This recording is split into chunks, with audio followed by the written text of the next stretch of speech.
If the finals are all about form, then back the Bays this afternoon. Glenelg finished the minor round unbeaten in 7 weeks, and they mauled Sturt just a fortnight ago. I think it's a really good reflection of the leadership quality that we've got at the club, that they've been prepared to persist and just stick at it.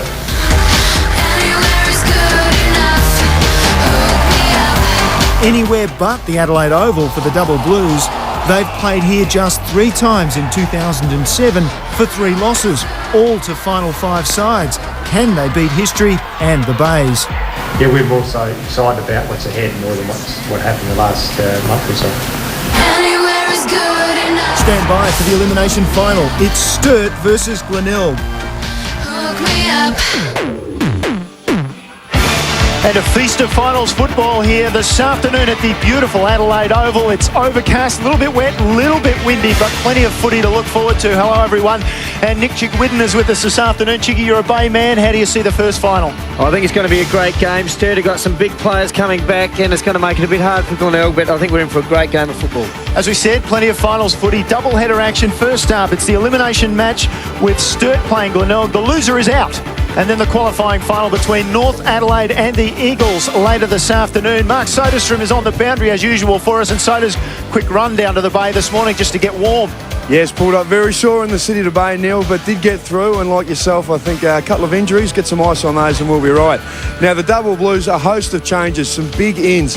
Benny Nelson missed 2 games with a foot. He's back in, the captain. They need him. And how's this for some AFL experience? Matner, Thompson and also Bentley in, and they're going to really need that. Now, last week was a big loss to North Adelaide. Despite that, their coach Rick McGowan is confident they can do the job. Yeah, it was disappointing. We obviously lost a couple of key players in Feast and Sheedy, good leaders of the club, and it really hurt us. And probably we worked on it all week about when a side gets momentum, and we think we can work against that next time. But yeah, we probably lacked a bit of experience on the field at the time. You're confident you've put enough things in place during the week to turn that around? I'll let you know in a couple of hours' time. But no, everything's pretty smooth at the moment, and yeah, we're pretty confident. As Soda said, there's some big names coming back in there and some experience for Sturt. It certainly makes it look like a pretty formidable team there, but I still think Chambers up forward is the key for Sturt. Absolutely, and Soda's, I guess the Bays are certainly a little bit more steady. Yeah, they are. Look, they certainly are on a roll. They've played some great football. They've beaten Sturt twice this year and only a fortnight ago, so they are pretty keen on the way they're going to go. Now, James Sellers only played the 7 games for Glenelg. Big raps on him at the start of the year, drafted by the Crows. We saw Matty Doldy go down last week with an ankle. He's out, so Sellers come back in for just game number 8. So interesting to see how he goes. And Benny Moore, the former skipper's announced his retirement, but he's back from a hamstring as well. So we look forward to seeing him go. First final series since '99 for the Bays, but Mark Micken hasn't spent much time talking about that with his players. Oh, we haven't focused on that at all, really. It's just continuing, good momentum, good form, and making sure they play with real intensity. And, that's what really wins finals, is just good intensity over 4 quarters. And with Sturt, the last 2 times you've beat them, you've done very well. Confidence must be pretty high against them. Yeah, confidence is high, but I think also an understanding that the job still needs to be done, and this is a final. It's all up for grabs, and it means that we've got to just step it up a notch again. Glenelg has certainly got some big ins as well. Douglas has been in great form all year. Moore, a very important player. But I think, as I mentioned, with Chambers being the key, Rudolph has been in great form all year. I'm really looking forward to that contest. Absolutely, and so does the weather. Obviously, is going to play a part. I talked about it being a little bit windy and wet. Is it going to improve? Well, it certainly turned. It was pretty clear this morning. Overcast but clear. We've had some rain probably about the last half hour in the build-up to the game, and some breeze that's going across the ground. If anything, it could favour the team kicking to the right for the start of this match. Thanks for that. Everything's set for the start of this game. Here's Michael Maney with a first bounce. The elimination final at the Adelaide Oval. Sudden death, umpires Dave Feeler and Rouston. Underway, good crowd in. The Adelaide Oval, what a venue for a final. Away goes Kane for Glenelg, over to Fisher. It got back to Kane, so Glenelg get the first foray forward. On a lead is Seller, and he makes it. He's in. Didn't play last week, James Sellers. Moving pretty well. He'll need to do that in the elimination final. He's got it a couple of kicks out from goal. Ben Nelson won the toss and kicked to right of screen. So the Bays inside 50. Big pack of players over the back. Danger man McConnell close to the line. Can't get there. Walk ushers in over the line. Good start to this game, Nick. Good start. I think it's really important Seller gets some early touches to get his confidence up. He hasn't played a lot of league footy this year, but as you said, McConnell is the danger man up forward. No doubt about that. Feast has come up. He's in the side. Herring missing out. A lot of players around the footy. Light rain falling, and the weather could play a part. Crane gets tackled to ground and a ball up. Plenty of pressure on. You'll expect both teams to tackle pretty hard in this elimination final. You certainly will, and I think it's going to be a bit tight in there, especially with this wet weather. There's going to be a few fumbles made early. Sturt with an opportunity through Maclay. Wide for Sheedy. Down the line, Crane. So it's out of bounds on the scoreboard side of the ground. So does who's on the Sturt bench. You can see there on the left, big Fabian DeLuca, who'll be called on to do a little bit of ruck work later on. The veteran Timmy Weatherald and Evan Hurst. So Feast perhaps had the better of that. Really direct the ball as such. Sturt in quickly, but just as quickly tackled. And Chiggy, I guess in this weather, who does this advantage? Because Sturt known this season for their work around the stoppages. They've really concentrated on that. I think it does favour Sturt slightly. Glenelg do like to run the footy, but they have been good all year at putting pressure on the player with the ball, which they're doing at the moment. But I still think Sturt are probably favoured by this wet weather. Sheedy was just held on to, so he distributes the ball wide and Sturt away through Crane. He's got a bit of space to work to. Goes for Feast in centre field. They're running. Here's Bentley. Breaks a tackle. Gets the hand pass away. Was held late. Avery now with the ball inside 50. Chambers on the lead. And this is going to be the story all day, you would think, for the Sturt football side. How much ball can they get quickly through the centre corridor to this man? Well, they certainly need to be putting more pressure on coming through the midfield there. Not much Sammy Rudolph could do in that situation. Lace out, Chambers leading hard. Breeze will take the ball from right to left, left to right as you actually look at it, down the ground. And Chambers leaves it to the right. Yes, he certainly wouldn't be happy with that. He's a very accurate kick, normally, Brent Chambers, and they need the first goal certainly to settle down, but Glenelg need to put pressure on through that midfield, as was mentioned earlier. Chambers has been in such spectacular goal-kicking form. Kirk with a handball to Hinge. Hinge goes down the line to the wing. Smith, he's been good lately, the big fellow. He's been a bit maligned at Glenelg, Jeff Smith, but he has been sensational for them the last couple of weeks. Goes to half forward with a kick, but chopped off by Whiteman. Whiteman will look inboard. Skimmy old kick. Sharples missed it. They go in hard. Thompson will get a free kick. And Adam Thompson's got the free kick. Over the top to the running Feast. He has gone forward and kicked goals and set them up, Simon Feast. The target, obviously, is Chambers. Why wouldn't you go to the big man? He's booted over 100. Rudolph has ridden him into the ground. No free kick. Crowd wanted one. Ball flicks over the back. Ruwalt's in there hard. Ball dished off. In goes Fisher. Caught one on the way through. Umpire Day just lets it go. Let's go to Sodas and the Glenelg bench. And see, first from the camera there, fella Tommy Holmes made his debut last week. He was sensational, in particular the third quarter, streaming out of the centre. Ty Allen's with him, and also Big Trev Cranston. Sturt go forward again. In goes Sharples, held with the football. And umpire Rouston will call for a ball up. He's pretty nippy, Sharples. Kicked a couple of goals last week and looked pretty impressive. And we'll just watch for him. He's got a bit of magic about him, apparently. Haven't seen him live. Good to see him in action in a final. It's amazing how finals can bring young players into the game. Remember Matthew Stokes back a few years ago making his debut for Woodville West Torrens. Yeah, he read that beautifully too there, Sharples. He looks like dangerous person around the goals here. Kirk for Glenelg knocked it down to Moore, who just went to ground. Here's Sharples, gets the handball away. Crane, could be first blood for the Double Blues, but he's hooked the kick away for a behind. A couple of chances gone begging early for the Double Blues. Crane, another important player there for Sturt. He's been dangerous all year. Again, normally pretty dangerous around goals. Sturt certainly peppering the goals at the moment, but not getting the results they want. Crane, number 2 on the goal-kicking list for Sturt this season, kicking 26 goals. Of course, 106 for Chambers. Out and out the best goal kicker in the league this season. Grant Chambers, Michael mentioned he's had a couple of good days against Glenelg. 5-1 in round 20, 4-1 in round 13, and in round 2, 6 straight. So he's had a few big occasions with Glenelg. I do think, though, if they can keep him to four goals, it's certainly going to be a good effort today. He's a great player. He's going to certainly get his 3 or 4, you would think. Another stoppage. Going to see plenty of this afternoon. We mentioned the drizzly rain. The surface will be a bit slippery, and there's a breeze around as well, which will make the skills a little bit awkward on occasion. Here's Smith, came in late, took it out of the ruck, quick hand pass. Kane couldn't handle it. Mattner inside 50 with a kick, and Crane on the chest. Well, that was just taking advantage of a bit of a slip, and again it was a skills error, and it's been turned over. A free kick down behind the play, and Kane will take the free kick for Glenelg, and they'll get away from their defensive area, and that's a bit of fortune because Crane obviously had the mark inside 50 for Sturt. It might have been against Thompson. He was the man standing the mark. Not quite sure. Bentley over the top. The handball. Mattner got it away to Thompson. They work it nicely back with Sheedy. Sheedy up and under kick. Where's Chambers in the middle of this? Kurtz flies. Raving well with Sharp was held. No free kick. Crowd can't believe it. Sherwood goes to ground for the Tigers, and the ball's locked up. I thought Sharple should have won a free kick. Let's have a look at it here. Certainly the ball just popped out there. Probably pretty lucky to get away with that, Glenelg.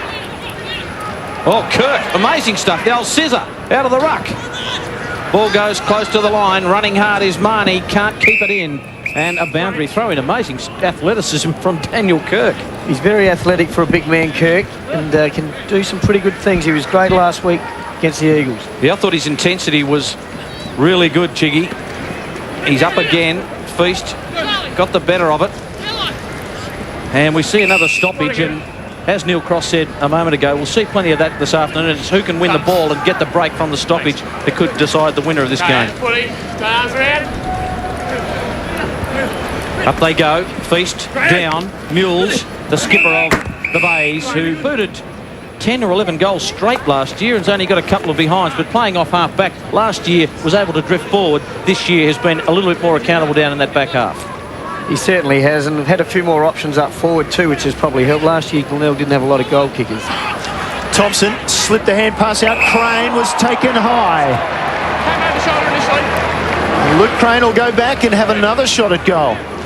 He's certainly getting plenty of the footy at the moment, Crane. It is his sort of weather, there's no doubt about that. But getting a lot of the ball. Want to make the most of this kick. First season in SANFL football out of Tasmania via Queensland to Sturt. Lines it up, gets under it. Accuracy is not quite there, nor distance, and it's rushed through for the minor score. Double Blues have started with 3 behinds. Yes, they've that one not making the distance, but Douglas in the old 1-2 to Fisher, about to get closed down by Nelson. Fisher got the kick away. No one can take the mark. Feast is there working hard on the ground. Backwell tried to flick it to Douglas, comes back to Kirkby working hard down the ground. Here's Moore. Looping handball across. This is Sugars. Sugars goes long inside 50. McConnell will use his body. Walk did well. Thumped it away. Good player walk. Back on it is McConnell. Just went down. Flicked it out to Holmes. Sugars carried on. Oh, Crude. Crude was buttoned on Sugars. And you just don't do that when you're inside 50.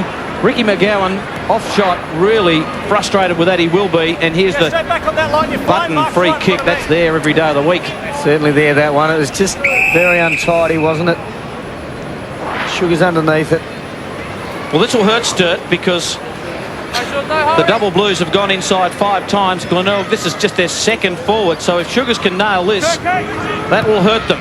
Good looking kick. It tails away for a behind. It was online, but that breeze really did take it away to the right. That's a pointer for all the Glenelg forwards who have a shot for goal in the meantime. That breeze certainly affecting the kicks out there at the moment, as we can see 4 points at this stage for the game. Sturt are controlling the footy though. Glenelg with one quick option there. Walk brings the ball in. Feast. Good work.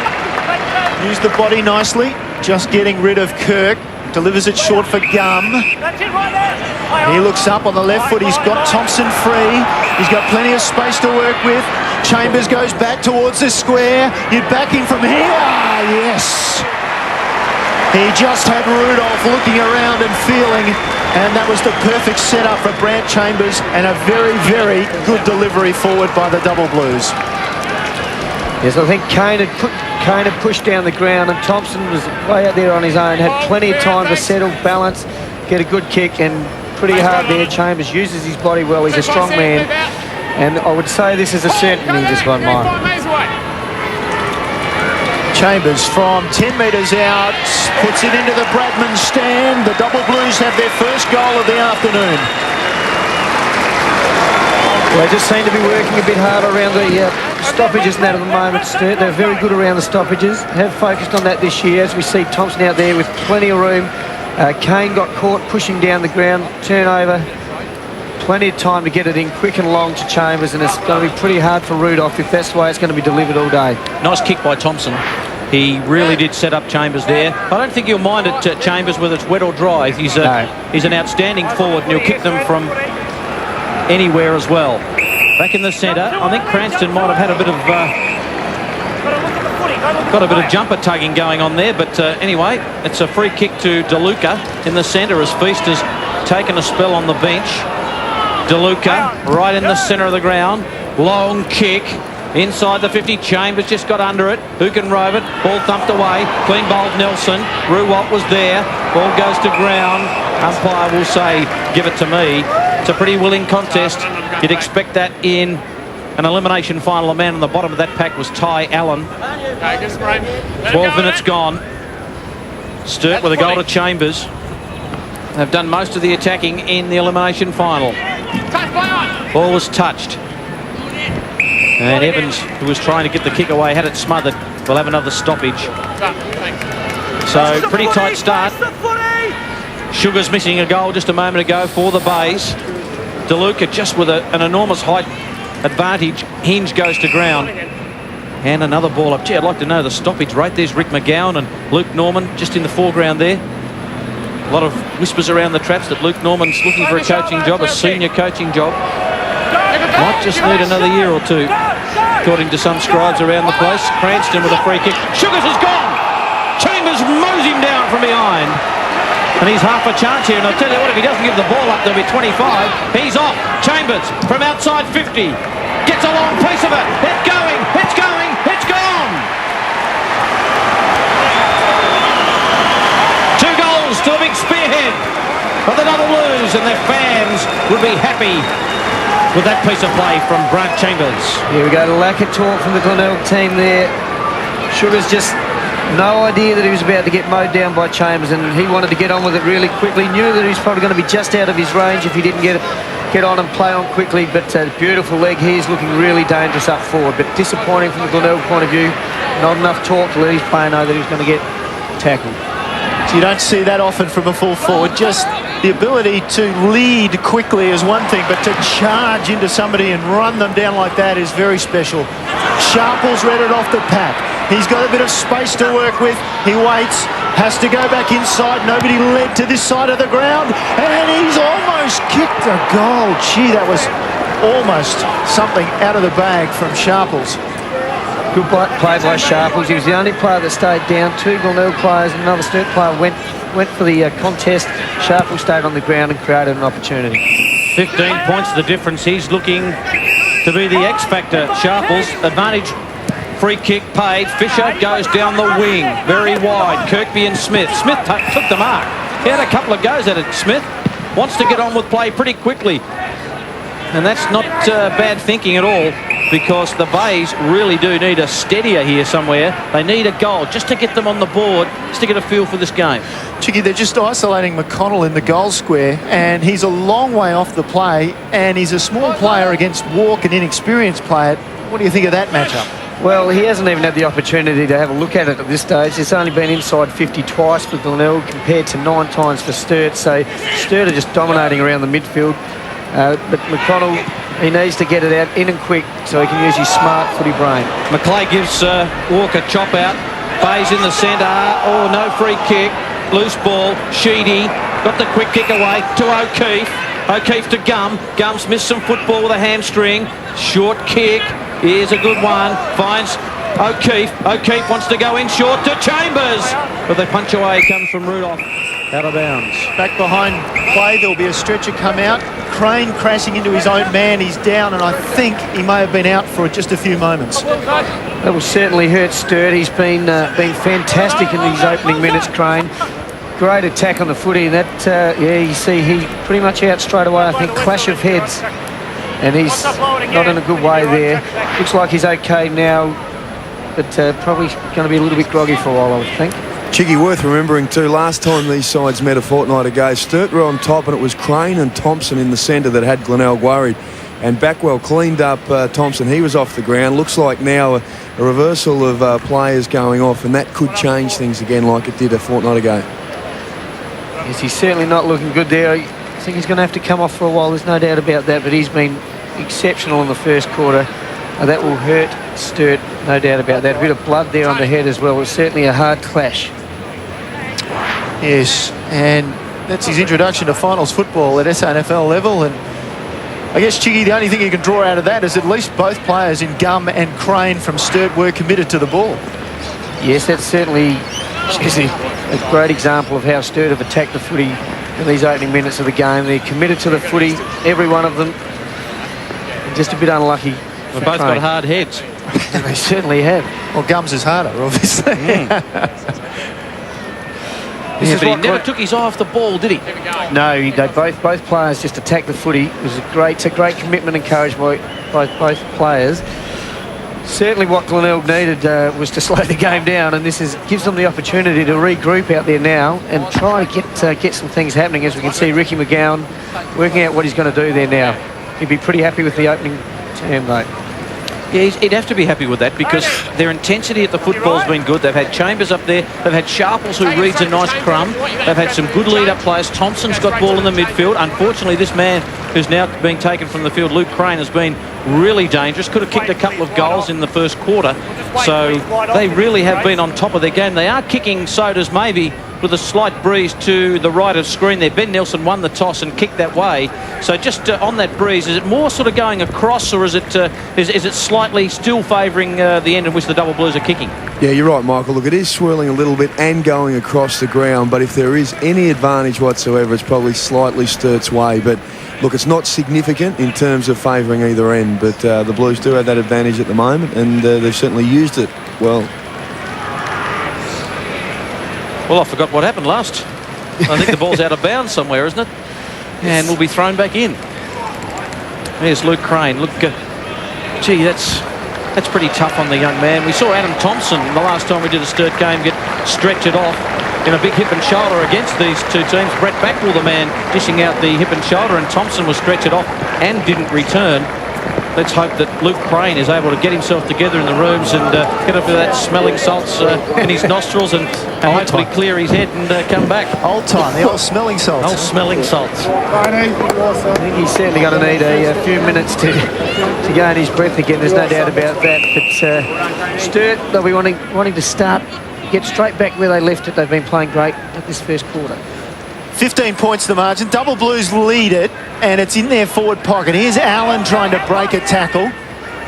And now towards the line, Backwell and Weatherald. So Allen, who started on the bench, and so did Weatherald. They're both on the ground for their respective sides. Timmy Weatherald collected a pretty good trifecta in 2002, winning the Magarey Medal, the premiership with the Double Blues, and also the best and fairest.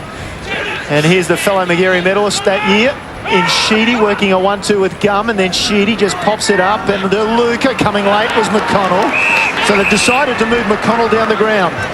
I don't think that's a bad option. He's certainly a player that can ignite Glenelg, and he does some pretty special things from time to time. Not a bad option. Put him down back and let him try to run and use his footy skills. Well, somehow it came over the back. Thompson, now Rudolph, taken to ground as he kicked. He was slung. It's over in the other forward pocket now. Evans leading the chase, and Benny Moore just pushes him over the line. Ben Moore rested last week, the veteran there running through screen. He is in his last season. He's declared this will be it, and he's playing in his first final for the Bays since the mid-90s. A long time between drinks for the Bays. In fact, only one survivor of their 1999 finals team, and that's Paul Sherwood, the fullback. Seller just tried to get the handball over the top. Fisher taken by Sheedy. Good smother. That's terrific work by Seller. You've got to be happy with the work that James Seller's doing at the moment. He's really throwing himself at the contest. Yes, he's been good early. If that's one area you could be critical in the past of James, is his work rate at football like this, the smother, the hard stuff. That's fantastic by the young man, and he's had a good first quarter. Yeah, he has. DeLuca, I thought, might have got the tap away. Evans just went to ground a little bit too easy. Now he's over the footy, and umpire Tony Day just crosses the arms and says, give it to me, we'll have a ball up. Mark Micken, Stephen Rowe there, watching on closely.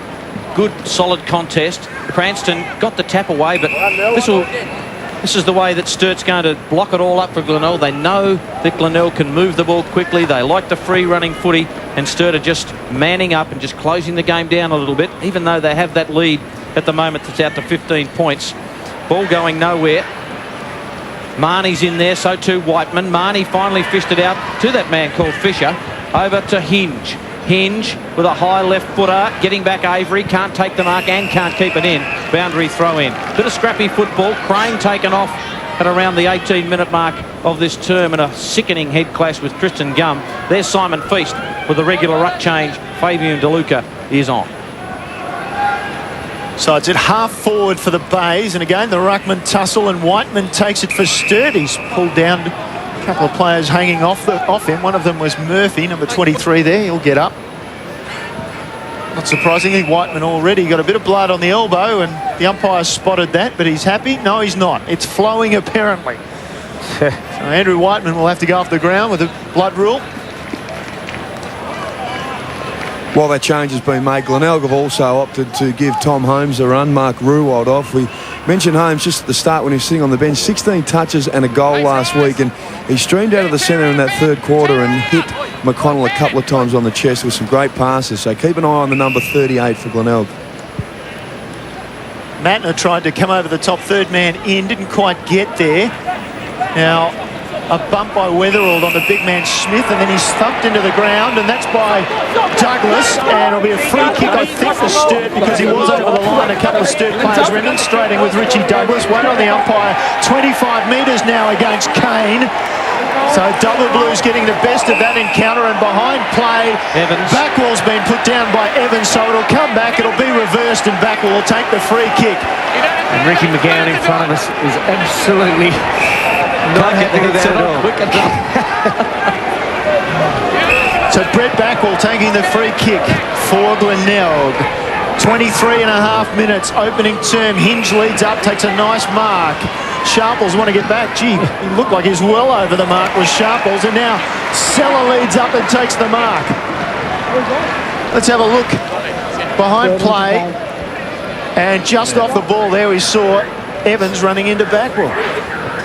Sturt should have been having a shot there, but instead Backwell gets the kick. Now we've got James Seller going back. Normally a very good kick at goal. 11-4 for the season, just his 8th game of league football for the season. A lot of hopes for this guy, a former Australian volleyballer. And he lines it up from just inside 50, and it travels away to the right. And they are goalless after 24 minutes, the Tigers. Certainly need one late in this quarter just to keep in touch with Sturt, who have dominated this first quarter. Chig, you wouldn't be surprised to know that Ricky McGowan's pulled out the cane, whacked it around Evans' neck. He's off the ground. Deservedly so, I think. Those little things you come to reflect on in finals football. Smith taken to the line by Feast, and a boundary throw in. They're little things, but they add up. Like you said, Sturt could have been having a shot for goal. Instead, Seller was having a shot for goal. It's the little things. And in a game like today, with the weather as it is, game of inches, here's Douglas, who's responsible for that scuffle initially, and the kick is taken by James McClay. McClay has some runners on the grandstand side. One of them's Hurst. Can't take the mark. Moore was there off the ground. Whiteman, intelligent play. He's got to deal with Murphy, but he'll do that okay. But Murphy gave away the free kick too high on Whiteman. He had his eye on the football, and this guy will never shirk an issue. Was off with the blood rule a moment ago. Byron Murphy, the man dishing out the punishment. He's a tough nut too, Byron Murphy. He won't take a backward step. Whiteman's kick to a crowded pack. Sheedy at the front, couldn't take the mark. Over the back, Hurst. Here's an opportunity for the double blues, and he knows it. He read it well, Evan Hurst. Ran into the open goal and boots his 6th for the season. He doesn't kick too many, but Sturt are out to 20 points with some smart footy.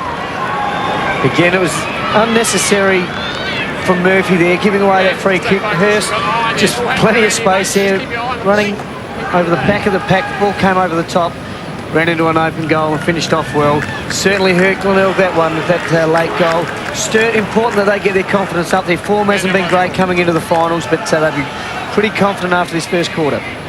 I suspect, Chris Kendall, as we just watched the ball coming out of the middle through Nelson, that's Hurst's first possession of the afternoon. And it is. He gives me the thumbs up, and that was in the back. He had good position, did Chambers, but he pushed Rudolph, who hasn't recovered all that well. I think he may have got one on the way through from another player. And Rudolph is struggling. Looks like he's a knee problem. Just let's have a look. Well, on the shin or something, I think, which can be a bit painful from time to time, but hopefully it's not too bad for Glenelg's point of view. This will be a big blow because Rudolph, of course, has done such a good job. Did a good job down at the Bay when we last saw him play against Chambers, and he's just struggling a bit with that knee or shin. And Sherwood, the veteran, will take the free kick. Wait for it. Sherwood, who came from Morningside in the Queensland competition to play with the Bays. And Morningside playing in a preliminary final tomorrow, actually, against Southport in the QAFL. That was a shanked kick, and now another opportunity for the double blues. Weatherall finds his way to his feet, and the umpire says, I'll have it. So 20 points the margin, 27 and a half minutes gone. Let's have another look at the incident with Rudolph. Gee, it looked innocuous in some ways. Ball from that stoppage going out of bounds, and Rudolph is coming off the ground just to the left of pitcher at the moment, so Sodas will keep an eye on it, but I'd suggest that's rather serious really. He just doesn't look like he's comfortable at all on that right leg. That's a big blow, as you said, Neil. He's going to throw the balance a bit in the Glenelg backline now. Here's Gum, and that player just got across in Douglas to partially smother the ball and force the kick wide. Gee, that was good work by Bentley, getting the ball out to Douglas, and Rudolph is big time in trouble, you would think. The inside of his knee there too. I don't know whether it's too difficult to tell from that angle whether it's an impact injury or a bit of a strain. Murphy's at half back, told to play on and short, and the kick was pretty precise to Mules, who wanted to go to backball by hand. Running forward is Hinge. Haven't been able to get their running game going. Hinge kicks long. Seller went a bit early. Flicks over the back. Whiteman got his kick away, and that was intelligent play. Found Matner. Matner, as he does, arches the back and kicks it long. Who's he kicked it to? Looking for Thompson. Sugars is there, and also McConnell. McConnell with quick hands. Back to Sugars. Fisher. Back away to McConnell, but he just lost a handle on it. Fisher comes back in. The tackle is from O'Keefe. He's over the footy. Was he trying to get rid of it? And sometimes I think the fans get confused with what they see in the AFL and what they see in the SANFL. There we see Sam Rudolph getting checked out by Mark Cezanne, the Glenelg doctor there. It looks like a twist or something, nearly, doesn't it? I think it doesn't look like it's an impact, but doesn't look good. I think it happened even before the collision with Sherwood, so Paul Sherwood would know it, but he's not responsible. Here's Walk, tried to push off one and tried to push off. I thought he might have been pinged for pushing off high, but instead he got the high contact, so Walk will take the free kick. Feast is running free. He's got lots of space in front of him. He opts to go for Chambers. They all fall back in front of Chambers. Ball to the front. Hinge was good. Taken to ground and buffeted hard. Gee, was hit hard. Sharples was around him. And then the big bump came in. I think it might have been Nelson. And they're remonstrating again, the Bays. Glenelg's kick. Glenelg kick. 24. And it's 25. You heard the umpire there. We'll see how it happened. He was pinned. And it was the little man Weatherall jumping up and maybe collecting him with the forearm. Oh, a little bit Careful there, Timmy. Well, I don't know, it was too deliberate anyway. Here's Sherwood, they're trying to run. Sherwood forced to leave the handball go. Avery, brilliant pickup. Slipped the hand pass away. Backwell and Gum collide. Matner and Mules are having a real old stoush off, just off shot. Really having a crack at each other. They've gone their separate ways now. Boundary throw in. 30 and a half minutes gone through the stretcher case with Luke Crane. Mark Soderstrom hopefully be able to give us a report on what's happening with Luke Crane a little later on. Cranston to ground. Fisher. Backwell. Oh, that's crude by Button. That's a second bad free kick that Button's given away in this game. Hasn't resulted in goals. At least he gave it away on the wing. Here it is. Did duck a bit as well. Backwell to probably make it worse, but pretty crude. Fisher's got it. And it's quarter time.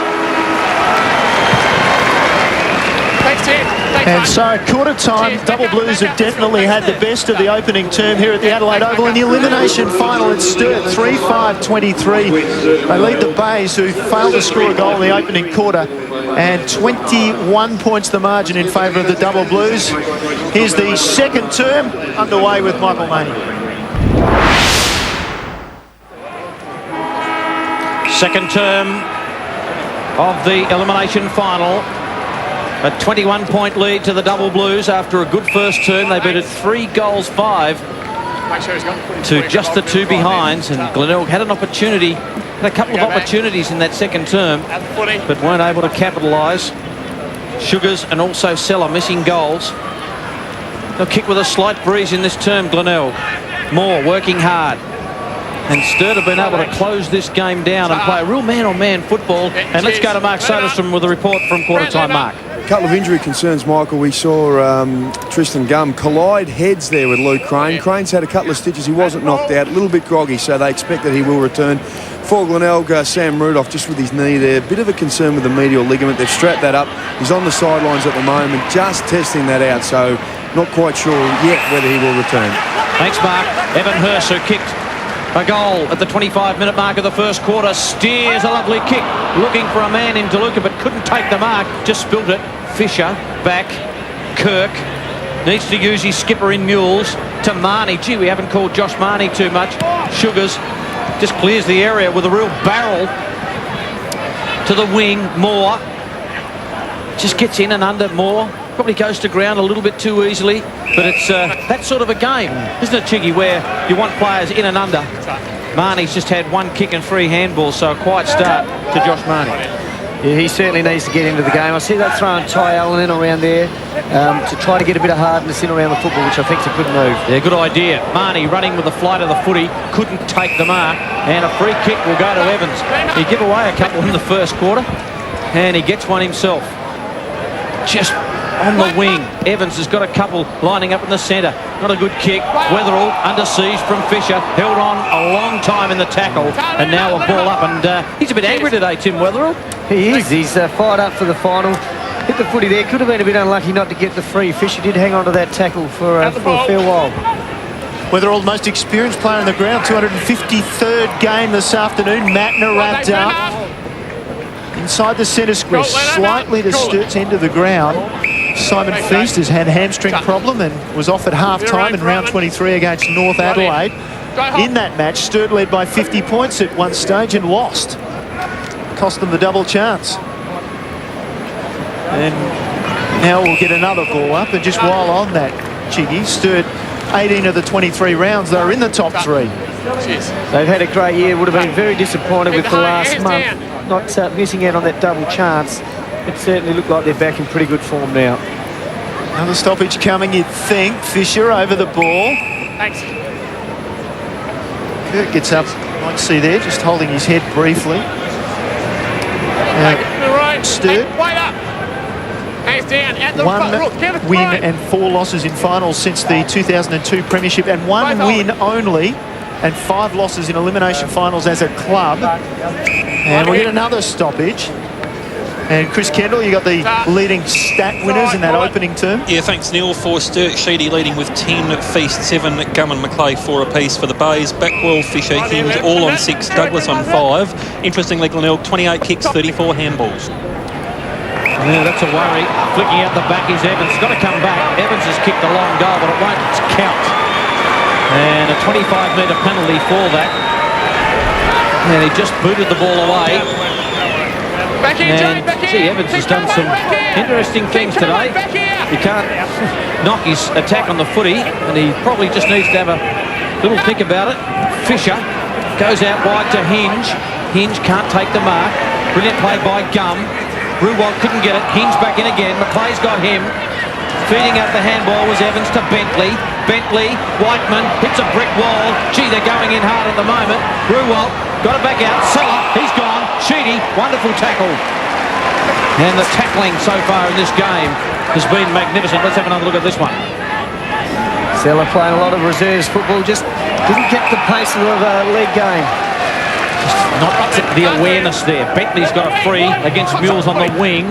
Bentley kept it low. Oh, just made it. Thompson, bit slippery, through his fingers. Douglas to Backwell. Backwell's kick, looking for Marnie. Marnie takes the mark. Couple of kicks out from goal. He's got Rudolph. He's back on the ground. He's running like a spring chicken. Sammy Rudolph. We know he loves to kick a goal. He lines them up and goes for home and kicks a goal. What a brilliant goal by Sam Rudolph, who snuck off on the interchange bench, Mark Soderstrom, while nobody was looking. Just about to let you know, Michael, he's got up. They gave him a tick of approval and he came over to the bench and snuck on there for Holmes. You just have a look here. Marnie, good vision, good voice from Rudolph too. And we saw him do this against Port Adelaide to tie a game. A long goal from around 50, and that is a super kick. So much needed for Glenelg there, but we see Marnie getting a few touches in the last couple of minutes, getting into the game, which certainly helped, provided the opportunity for Rudolph, and finished off with the goal. Just his third of the season, the defender running.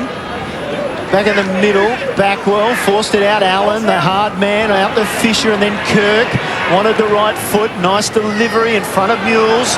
Got a bit of space to work with. Kane's flanking him. Will Shepherd. And he didn't shepherd effectively. Nicely done by Gum. Forces the throw in, gets the applause of the fans. Excellent smother there again. Just stopping the play, about to get into Glenelg's forward line again. We see Rudolph has stayed up forward, playing across half forward there, and they've left Smith on Chambers at this stage. Ball just flipped forward for the Double Blues. Allen was over it. Kirk couldn't get a handle on it. Ben Moore taken to ground. Comes out for Ruwalt. Maybe got one high. Weatherall, the angry ant, was in there, and so was Fisher. And DeLuca just taking a rest on the boundary line. Chiggy, Glenelg, good history in elimination finals. 5 wins, 2 losses. Every time they win one, they get to a grand final and lose. Well, they've got a bit of work to do today, but they're starting to work a bit harder around the packs, you can see anyway, and starting to get some footy to pop out. They need to get the players, get it out, let the players run with it. That's when Glenelg look best. Sturt will be liking this stoppage play at the moment. Mark Micken always calm in the box. They think he's had a good year as a coach. Mark Micken, 1 win in the first 6 games, and they find themselves in the elimination final and comfortably made the finals. He certainly has. He's done well. He's got a great team there with Stephen Rowe and Peter Caven as well, and the boys. So worked well after a very, very shabby start. Umpire Gary Fielder gives a free kick to Simon Feast when Daniel Kirk thought he should have got a free kick for holding on. Feast with a handball to Whiteman. Whiteman kicks long. Up they go. A couple of base players knock it away. Kirk goes for another thump. Here's Chambers barging through. Did he give it off legally? He did. Well done by Sherwood. Backwell's got a problem, but Sherwood's going to get the free kick. Advantage rule is paid. Went to Backwell. Across to Marnie, as you said, Chiggy, and there's a bit of yap going on back here against Brant Chambers for a bit of chirp back there. So Brant Chambers has had plenty to say. It's a 50-metre penalty too, and I tell you what, I'd like to buy some real estate in North Adelaide from that umpire. That must have been 2, sure. Had to be 2. That's a 100-metre dash. I think it was 50 from where the ball was rather than where Chambers offended. Marnie's kick to a nest of Double Blues. Flicks over the back. No one can get clean possession of it. Rudolph's there. Just knocks it toward the line. Plenty of desperation in there. Handball comes out. It ends up with Avery. Avery, his kick is well marked by Sugars.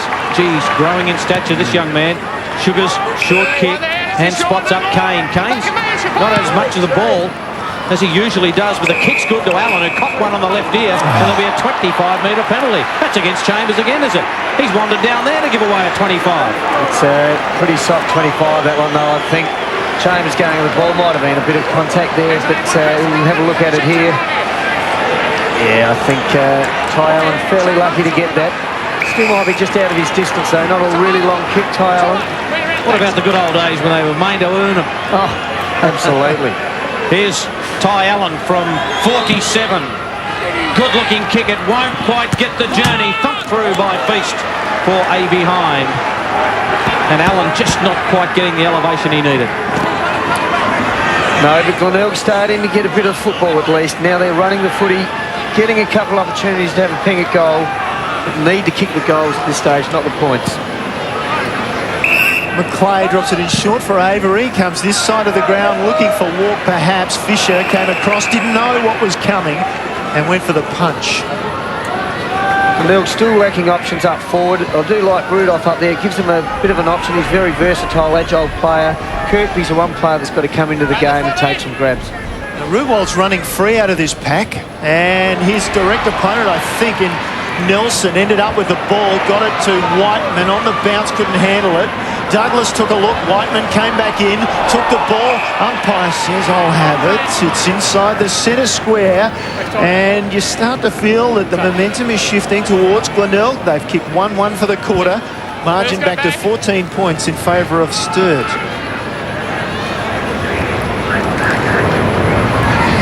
Trapped in there under a series of bodies. Allen, I think, will be the last one up with the pill. He's done pretty well, Ty Allen, since going into the centre from the start of this quarter. He just is a scrapper. He's in there, bottom of the pack's working hard, which where Sturt were beating Glenelg convincingly in the first quarter. Evans to Bentley, and Bentley just puts it inside 50. The Double Blues had numbers around the ball here. Gum tries to release it, just was dragged down. Ruwald did well, and the kick was just inside, according to the boundary umpire who was on the spot. Fisher with the mark, and back behind play there is a Double Blue down inside the centre square. Kirkby leads up, big shepherd he gets, and Kirkby delivers, and now another free kick down the ground. Geez, the umpires are hot today. They're certainly going to stop everything. Bentley seems to be down. I didn't see what happened behind play. And Rudolph with the big lead, and almost a look at another goal. It bounced off his chest, and Bentley is still down behind play and slowly getting back to his feet, as you can see there. Nick Swingler, the chief trainer there for Sturt, just consulting, and perhaps decided he's okay to resume. Sheedy in the pack. Nelson trying to force his way through, was taken to ground. Get up. Gee, that was a tough tackle from Marnie. Didn't miss him. Yes, pinned him beautifully, because he's a strong man, Nelson. Feast down to Sheedy. Whiteman wants the line. That was pretty deliberate. And the umpire said, yep, no other intention, Andrew Whiteman, than to go to the line. And Bentley's going to have a spell. And guess who's got it? Justin McConnell. He's going straight at the Yeah, he would have right ran. there. He would have ran very quickly to get. Oh no, it's Backwell. It's Backwell, it is too.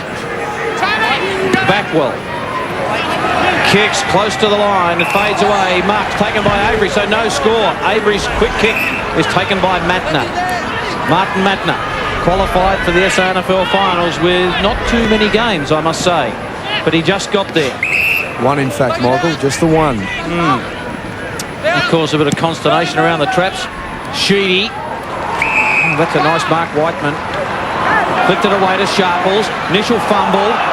That's finals football for you. He'll learn. He's back in after it. Could have won a free kick. Taken to the line. Fisher, hard at the footy. Over the back, Backwell. Boy, oh boy, they're having a go, these two teams. In goes Douglas, fumble. Matner back in after the footy again. Whiteman at the foot of it. Matner got it back. Gee, Sheedy knocked off the kick. Holmes, gee, they are going for it on the outer side of the ground. And Kane just can't release the ball. And umpire Rouston says, have a break, boys. He's probably holding the pill there nearly, because he got held, the arm got pinned there. And there's nothing he could do, but you would say that's pretty much holding the footy. Glenelg probably getting a pretty good run by the umpires at the minute. Well, thanks for that, Chiggy, because I thought it was just me. Colin Ralston's picked up a couple of, well, just 25 metre. You said the Chambers one was nothing much in it. And then I thought Kane for sure was gone there for holding the ball. So we put the ball up on centre wing. And they force it forward. Backles in space. He got the double tap, and then he goes across to Kirkby, who wanted his left foot, and that's the reason he hand passed. And now it's come back to Kirkby on his left. Fumble, stumble. Oh, he had an opportunity. Play on. The clay comes away for the double Blues. Sheedy can go short to Sharples, who did well that time. Grabbed the ball. They've got one running through the middle, Thompson, but he won't go there. Down the line he goes. Double Blues keeping it simple. Gum over the back. Knocks it out of bounds. That's where that hand pass by Kirkby, missing the body. Luke Crane standing on the boundary line. This is why. This is what happened in the opening quarter. Bang! And it was friendly fire from Tristan Gum, as you see there. Head clash. A cut opened up on Luke Crane's head. And now that's in the back, says Colin Ralston, and a free kick to the Bays. Kane will get up and take it. He tries to play on quickly. Delivery wasn't the best, was it? It's in open space, and Weatherall's hunting it down. He goes to ground. Ball now open space again. And it's all ever so briefly. Now it's come back for Evans. Well done by Feast. Evans' kick was smothered. Evans follows up. Clash of bodies. Douglas over it. Fed out the hand pass. Sherwood goes forward with the hand pass, and Allen receives inside 50 with a kick. Oh, and coming late, beautiful punch away by Button, and Rudolph is down. And the Bays fans feel as if that should have been a free kick as well. Ball still in play. That was high. Umpires picked it out. Free kick to the Bays. No complaints with this one. No, I think that one was certainly there. A bit untidy. Some of the tackling has been a bit scrappy today. But there's been a lot of it. The boys are going hard at the footy. It's a great game of the footy at the moment. They're certainly hitting in hard. But Tommy Holmes had a great game last week in his first game. Pretty important kick this one for Glenelg, and Sammy Rudolph's had a pretty tough day in the office too so far. Yes, too. Holmes, 16 possessions, 5 marks, 1 goal, 1, and hit the post, I think it was, from this sort of distance last week in his debut game, and he's happy with that kick. And they have their second of the match, the second of the quarter for the Bays, and they're grinding away, and they get a little bit closer. There was some really good work through the middle of the field there. Rudolph was probably a bit stiff there. Then he caught one high. McConnell, a clever player, just keeps it in, provides an opportunity, creates something out of nothing. And there was a bit of a sloppy tackle there. And Tommy Holmes, he's a good young player. He's certainly got a lot of potential, and a really important goal for Glenelg. Nice kick by Holmes. 23 plays 15, 8 points the difference. Whiteman, who's been in everything today. Sheedy got under the kick. Sugars has been all right against O'Keefe. Sharples, oh, has he got some magic? Sharples. Kick didn't go to Weatherall the way he wanted it. Gum. Short kick, spearing kick, looking for Chambers. Chambers has got to use Evans. Now Evans has had his kick smothered a couple of times. Smith, wonderful tackle. Wonderful tackle, Jeff Smith. I'll tell you what, this bloke is doing all the right things, getting to the business end of the year. That was great work, because he had to actually mind Chambers as well at the same time, but then attacked it, and he did a really good job. I like him back. I reckon he plays better back than he does forward. Here's Evans again. He'll have another crack at it. Wobbly old kick toward the line. Sharples is there. Don't discount this young man. And Smith's got him. Well, Sharples tries to keep it in, but the boundary umpire says, Charlie, bring it back. He looks dangerous when he gets it, doesn't it? You love these Aboriginal kids when they're around the footy up forward. They're just so exciting, and he looks like he can do something special out there. Be a few clubs having just a little bo peep at number 58 this afternoon. Don't you worry about that. Gum does the ruck work. Sharples again, mown down by Mules. And we'll have another stoppage. Benny Mules, he certainly makes you earn your ball there, and that was a good hard tackle. Sharples just booted it out of the air, kicked a great goal, kicking it out of the air like that last week. Chambers wanted a claim for in the back. Sharples goes in. Umpire will call for the ball. It's in Sturt's forward line. Of course, And they lead by 8 points. Sodas. we saw Greg Bentley leave the field a little earlier looking groggy. He has returned and he's okay. Here's Whiteman off a step, and he's kicked a goal. Double Blues get that margin back to 14 points, their first goal of the quarter, and it's taken 18 minutes. He's having a good game, Whiteman. He's working hard. It's just what you'd expect from the skipper there, but Glenelg just let him sit off the back of the pack there. Benny Moore should have moved forward to put a bit of pressure on him there. Whiteman read it well. Sturt get it out the back, and he finishes off with a good goal, but just not enough pressure around the pack there. He's a real sharpshooter, Andrew Whiteman.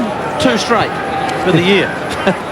Doesn't go forward too much, but when he does, he's capable of kicking a goal. Back out to 14 points in favour of the Double Blues. The first goal we've seen this afternoon kicked to left of screen. Whiteman in after it again, and another stoppage. Just like the way they're going about it at the moment, the Double Blues. They've been able to defend pretty well when Glenelg have gone forward, and they've been able to kick a goal when they get deep into attack. Whiteman took it out of the ruck. Got it on the boot, so he's doing everything at the moment. Holmes, who kicked the last goal for the Bays. Crane's back on, which is great to see.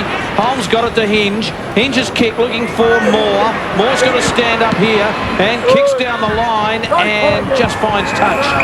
Couldn't get enough screw back on it to get it toward Backwell or Seller. That man there, but it is a boundary throw-in. Good work by Ben Moore. Tested his hammy out there. Had a bit of a sore hammy, that's why he missed last week, but it certainly looks fine now, getting that ball down low. Seller got it down. Hurst just roved it nicely to Matner, who's got a kick with his right boot. Sugars in front. O'Keefe there. Both had hold of the jumper. Cranston got the arms free. Mules came racing through. Murphy's handball's chopped off beautifully by Gum. Gum just belts it forward, and did it find touch? I think it might have done a boundary throw in as Angus Kurtz takes a spell and Thompson returns to the fray. The time on in the second term, I think it'd be a pretty short term. The first one was only extended by virtue of the fact that Crane was carried off the ground. Whiteman at the base of the pack, and they let it go, and then eventually we get a ball up. Crane with the headband on there, and there's the Glenelg bench. Alan Fisher and Kirk taking a rest. And another stoppage will be forthcoming here. About 55 metres out from the Double Blues goal. 4-5 plays 2-3 in favour of Sturt. DeLuca slapped it down, Hinge over the head. Just the distance, I would have thought, only just. Matner with the mark. Looks and waits. If he goes quick and long, he might get Chambers, but he takes his time. Now he's got to go centre field to Hurst. Hurst has got one short. It was Bentley, but he never got there. Just belts it inside 50, Hinge in trouble. A loose hand pass coming out that time from Sherwood, and still it's in dispute. Cranston trying to get to his feet, he's surrounded. Moore trying to get the kick away, and fresh aired. Double Blues trying hard, umpire, is he going to pick one out? He does! It's very similar to the one at the other end with Ben Kane, you'd say, wouldn't you? It certainly was a free, but so was the one of Ben Kane. Could just pin the arm, nothing he could do with it there. It's exactly the same. Moore with the free kick, goes wide for Murphy. Stop-start game now. Murphy takes his time and can go short to the lead up from Kirkby, who just made it in front of those Victor Richardson gates here at the Adelaide Oval. That's the picture down the ground with Kirkby about to kick the ball, and he's led up from centre-half forward, so there's just nobody there for the bailout option, you'd think, for the Bays. He's forced to kick it high and long. Cranston in the middle of the pack, and so was DeLuca, and he flew nicely. Great grab. He's a big man, DeLuca, mobile man, and that was a great grab. Kept the eyes on it. Beautiful over the top of the pack. Just growing in stature all the time, Fabian DeLuca. There's a horrible kick out of bounds on the full. And you wonder about that hand pass straight to Evans, running to the boundary on his wrong side. Yep. Yes, not smart footy. Sometimes these ruckmen just have to go with it and kick the ball. Holmes on the outer side. goes in short and finds Marnie, who's getting most of his kicks wide. They need to get it back in the corridor. They're going wide. They're forced wide at the moment, Chiggy. Very stop-start too. It's not like Glenelg. They like to run it and get it in quickly, especially with a smaller forward line. They need to try to break it open here. Kane. Scott Sherwood, who's run back. Sherwood pumps it long. Where's McConnell over the back? No mark to DeLuca this time. Well played by Evans. McLeay back to Evans. Good work by the double Blues as they work it out, but the kick's poor, and Sugars has taken the mark and has a couple of options in short and goes to the wrong one. He had a nest of Glenelg players there, but Walk just said thanks very much. Poor use of the football, and that is hurting them at the moment as well. 24 gone. They trail by 14 points. Walk decides on the switch back to McLeay. McLeay's been a stout defender for them this season. Over to Bentley. Bentley's kick was good. That's the difference. Thompson to Crane. Crane couldn't take the mark, but he's got some pace. Holmes mows him down. Good chase. Ball close to the line and gets there. And some claim it was out of bounds on the fall. It was. A couple of changes down there, Mark. Plenty of changes going on. In fact, Josh Marnie having a spell. Also Cranston coming back on. Fisher, and also for Sturt, Jade Sheedy, the skipper, on the deck. So the Sturt coaching bench realised he was probably out on the full, but they didn't think it was a Glenelg free kick. Here's Kirk. His outlet was Sugars. Had to take it wide. He's got Backwell. Running for him, Sherwood. Sherwood, dangerous bounce. Bentley meets him. Knocked out towards Backwell. Hurst has got him. Released it. Ruwald over it. Taken down as well. Double Blues defensively doing very hard yards there. Indecision is killing them at the moment. Well, at least they were trying to run there. It's just the skills weren't there to hit the body, but that's when they play their best. Back themselves in and run. Sturt haven't let them do that so far. Backwell backed himself there through the pack, and he got it forward, but siren went at half-time in the elimination final. It's Sturt 4-5-29, Glenelg 2-3-15, a 14-point margin at half-time, and the Double Blues lead this one. We're going to have a look now at the VFL and the WAFL. They're in their finals as well. Here's our report from Angela Pibos. Sandringham took on North Ballarat in semi-final 1 in the VFL, and both teams were fired up early. Matthew Campbell was busy, kicking 2 goals and setting up another, but the Zebras looked in good touch and went into quarter time leading by 13. Nick Sautner put Sandringham further ahead to start the second before North Ballarat tore the game apart in an inspired period in which they put on 8 goals to 1. The Roosters were brilliant, and Callum Urch providing a strong target up forward, a pair of late majors seeing his side up by 23 at the half.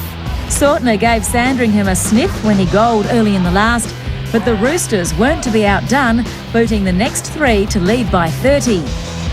The Zebras did post the last 2 majors, but it was all academic by that stage. Gerard Fitzgerald's men putting a shaky start to the season behind them to storm into the preliminary finals.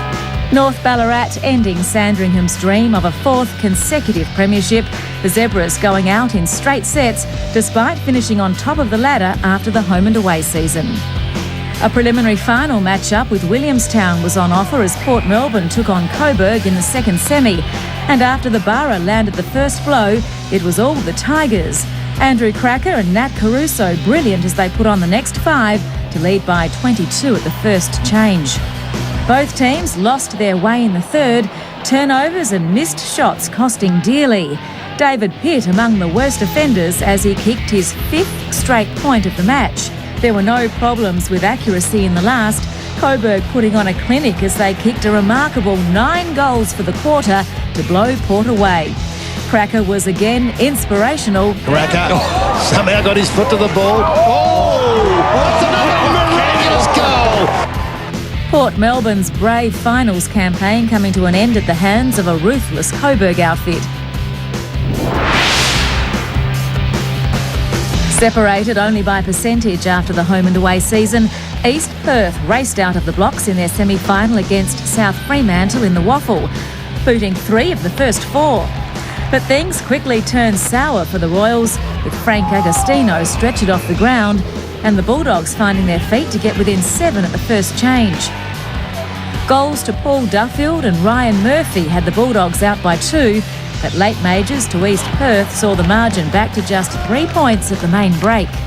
The third term was a one-sided affair, the Dogs taking hold of the game with 6 goals to none. Jared Wilkie was in good touch up front, as was Chris Miller, while East Perth simply couldn't hold Murphy, who was unstoppable. The Dogs were barking at the start of the fourth, while nothing was going right for East Perth. Paul Magumbwa put through his third and Toby McGrath his first, and when Murphy bagged another, it was getting ugly for the Royals. The Bulldogs running out 49-point winners to send a warning to the remaining finalists. An even performance up front for the Dogs, 3 players contributing 3 goals apiece. In the second semi-final, minor premiers Claremont proved too good for Subiaco, Chad Jones starring with 6 goals for the Tigers, while Brad Smith's 5 were not enough to see his side get over the line. All the finals footy is on ABC TV, and in the elimination final in the SANFL this afternoon, it's Sturt by 14 points at half-time. The weather's improving. Let's see how the second half develops with Michael Maney.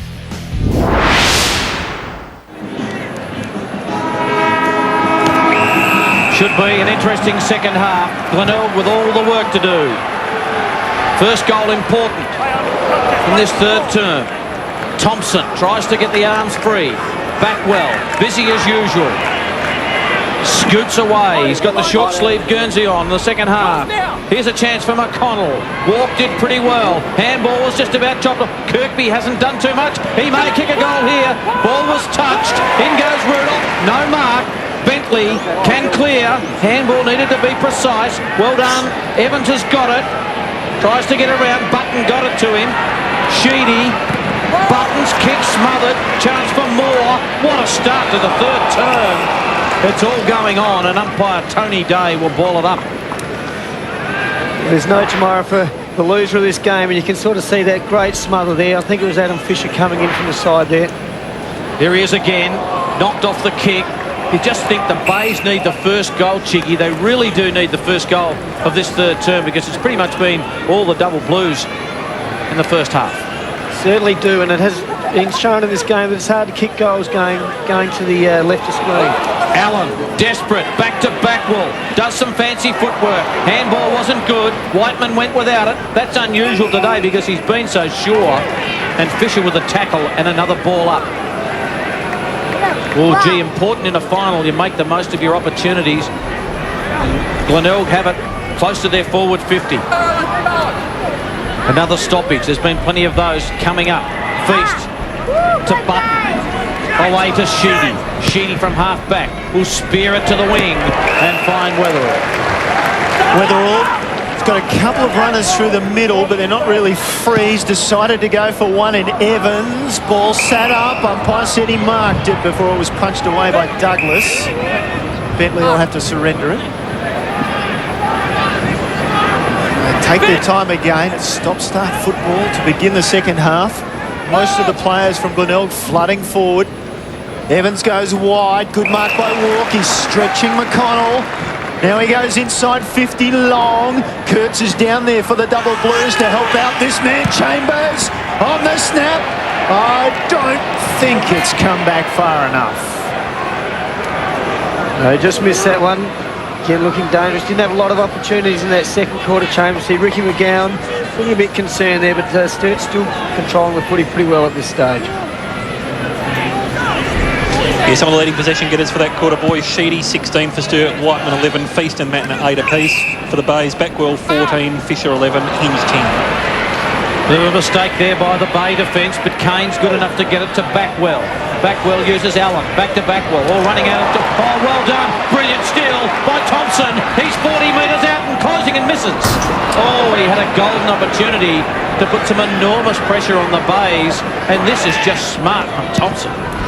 Smart from Thompson, not so smart from Backwell. He's made a couple of silly errors with his decision-making today, Backwell, I think. Bay's intent on running, it would seem, to try and open up this game. Sugars chips inside. Fisher can go wide for Hinge. Instead, he goes by hand after Smith. Takes his time, Allen. Allen's closed down, wanted to play on, got around a little bit too easily. It was touch, so it'll be play on, ball to ground. Nelson busts through the pack. And the Blues skipper sends the hand pass wide. Whiteman gets a great shepherd coming in there from Weatherall. Can't make the most of it. They dive back in. The players were desperate then, weren't they?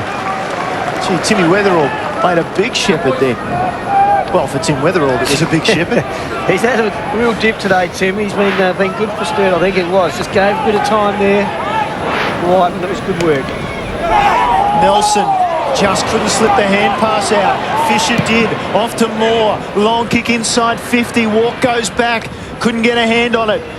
Kirkby now trapped the ball in, and we'll get a ball up 25 out from the Glenelg goal. They trail by 16 points. Bays need McConnell to get in amongst it. He's had under 5 possessions as a tall for a small. Button. Handball away. Matner opens it up for Sheedy, but the handball just sells him into trouble with the pirouette, and the blind turn was brilliant. Taken by Bentley. Bentley's kick, looking for Sharples, and he just lost sight of the footy as Mules got it to Sugars. So the turnover on the rebound. Holmes wants to get it to Backwell. Backwell some work to do. Back to Holmes. He's normally good by foot, but this is a worm burner to Rudolph. Rudolph caught. No free kick. Marnie was there. Throwing himself forward was Nelson. And a ball up. Boy, oh boy, it's a hot footy out there at the moment. And it'll be a ball up. And the Tigers. There's a passionate fan. Boys, neither team's taken a mark in their attacking 50 since the first quarter. Gee, that's a big stat, Chris. Walk. Uses Thompson back to Walk. The kick away. Taken by Sugars. Got Hinge. Don't know whether he'll use him. Sherwood's drifted down, but he goes to Holmes, who's made some space. About 3 kicks from goal. Umpire saying come back on the mark, Charlie Sharples. He does so. He's on the mark, the number 58. Couple of youngsters. Holmes, bit undecided. Sturt pushed numbers back. And he's got to go short. Ball crashed away.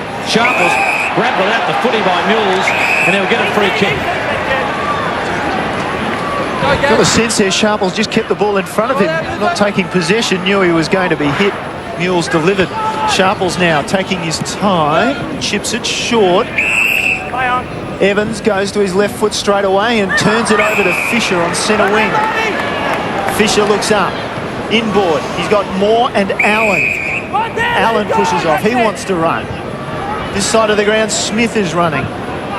You can see what's on the Bay's minds, but at the moment, Double Blues are managing to shut them down. He goes wide. Matner did well. And now Avery. And now Matner on his left. Gives a hand pass away to Weatherall. Then Matner kept it in front of him. And then he laid a beautiful tackle on Allen. So the Bay's hard man pulled down. And you've got to say about Marty Matner, he might have questionable vision on occasions with his decision making, but he sticks a tackle. Okay, taking the ball out of the ruck, holding the ball. Nelson pinched. That's it right there. Douglas, who's been fairly quiet this afternoon, coming up for his 4th kick. He's had 5 handballs, so as I said, fairly quiet. Goes long. Feast will come across the front, and umpire will pay the mark in front. So Feast, chance to square it. There's a couple of Double Blues back behind the ball, but he opts against that as we just watch the marking contest again. Feast taking his time, eventually forced to kick down the line. Ball to ground, not quite. Fisher roved it well, was pulled off the kick, out of bounds, centre wing. What a struggle. 16 points in favour of Sturt. We're approaching the 8-minute mark of the 3rd term. A bit like end-to-end in the schoolyard at the moment, isn't it? Just out on that outer wing. So Sturt just slowing it down pretty well. Glenelg trying to break free and get some run going. Yeah, Sturt are really forcing Glenelg wide. Fisher's kick was touched, doesn't matter. Whiteman, head down, backside up. Bentley in for assistance. Rudolph's there. Tries to take the footy with him. Ball caught underneath. And another ball up. Amazing. There's the Tiger supporters. One on the text messaging there. Texting a score in. Mark Micken. Worried about that stuff, I think. Kirkby's going to get a free kick in that ruck contest. We've played a lot of those out of the ruck contest today for both sides. A bit of hanging on going on in there, and the umpires are pretty hot on it. Free kicks 2014 Glenelg's way. 2014 in favour of the Bays. They haven't taken advantage of it. Kirkby, long way from goal. You can see what he's got in front of him. Everyone manned up, so he pushes off. Kicks it high. At the back is Backwell. Sellers in there. Feast couldn't take the mark. Had a good run at it. And then handballed it into the congestion and another stoppage. 9 minutes gone, third term. 16 points the difference in favour of the Double Blues. See when Glenelg are trying to move forward that there's not a lot of options. James Seller needs to try to create a bit of a target for them to go to. Here's Allen. Around the body. He's missed. Another option there, maybe even throwing Big Kirk up forward. He's not bad when they put him forward. He's a big man, he can lead. Give him an option up forward. There's no targets there at the moment. Double Blues preparing to bring the ball in. Walk to do the job. And he goes long. Gee, that's good carry. Way outside 50. Kirkby, though, in front, takes the chest mark. He'll want to move it faster than last time, you'd fancy. He goes centre field, first up to Fisher. Fisher, prolific ball winner. Averaging 22, almost 23 disposals a game. There's Adam Fisher, he goes long and direct. It'll carry the pack. No, it won't. Gee, Walk's done well this afternoon. Been very good on McConnell. And then he gives it away. Commentators curse straight away. Here's Cranston. He chips short. Holmes takes his time. It's been pretty good today, Holmes. He takes his time. He thought about going wide and instead now forced to play on. Chips it short. Turns it over. Button slipped into the hole that time. Buttonhole, you might say. Chips it short. Sharples, good gather in the end, tries to break a tackle and lost it, and the umpire's pinged him. Well, this will break it up. Like pulling teeth at the moment, isn't there, Ken? Yeah, tried to break through 2 or 3 there. In the end, Richard Douglas brings him down. And it's Marnie having a shot at goal. Well, I fancy it was Marnie who actually really knocked the ball away, and then Douglas came in afterwards. So Marnie, who we know is usually a very reliable kick at goal. 14-6 going into this match for the season. Lots and lots of experience. Will retire from football at the end of this season. And he's kicked truly. It's taken more than 11 minutes, but we have finally a goal in the second half. Certainly a real arm wrestle out there at the moment, as we can see there. Trying to break through young Sharples. He's been pretty good and exciting player to watch. But Marnie good enough in the end to kick the goal. It's certainly hard work for Glenelg at the moment, though. They have to work just to get it forward, and there's not a lot of options up there. And we see Marnie, not one of the big forwards, kicking that goal for Glenelg, as we see the ruck change there with Feast coming on the left going up. Been pretty good, Feast. Went into the game, I suppose, under a little injury cloud, but has rucked manfully and taken marks around the ground. It's back to 9 points. First goal for Josh Marnie. Fisher, you just sensed that Glenelg got a sniff here at the moment. Cranston working hard. DeLuca tackled. Gee, David versus Goliath there. Allen and DeLuca. Ball caught underneath, and Fisher is underneath that pack. Boy, oh boy, has he stepped it up in this third term. Scratching of the head from Rick McGowan. Holding. Ben Moore slips out the back door. It's got to go back to Cranston. You think that he might give it to Moore. Lurking is Douglas. Douglas tries to get around Weatherall, then back to Cranston. And finally, the big fellow has to kick it. And he does, a wobbly old ball. And Whiteman thought he might have been away. But he just pulls back to take the kick. 13 minutes gone. Third term. 9 points the difference in favour of the Double Blues. They've led for all of this game. Glenelg have not led in the game. Whiteman's kick carries the pack. Over the back, Sherwood. Needs to be sure. Good tackle by DeLuca. Kurtz. Gee, they work it well. Gum Gets it to Weatherall. Weatherall on his left. Sits it up. Smith and Chambers. And Smith did pretty well to negotiate that one.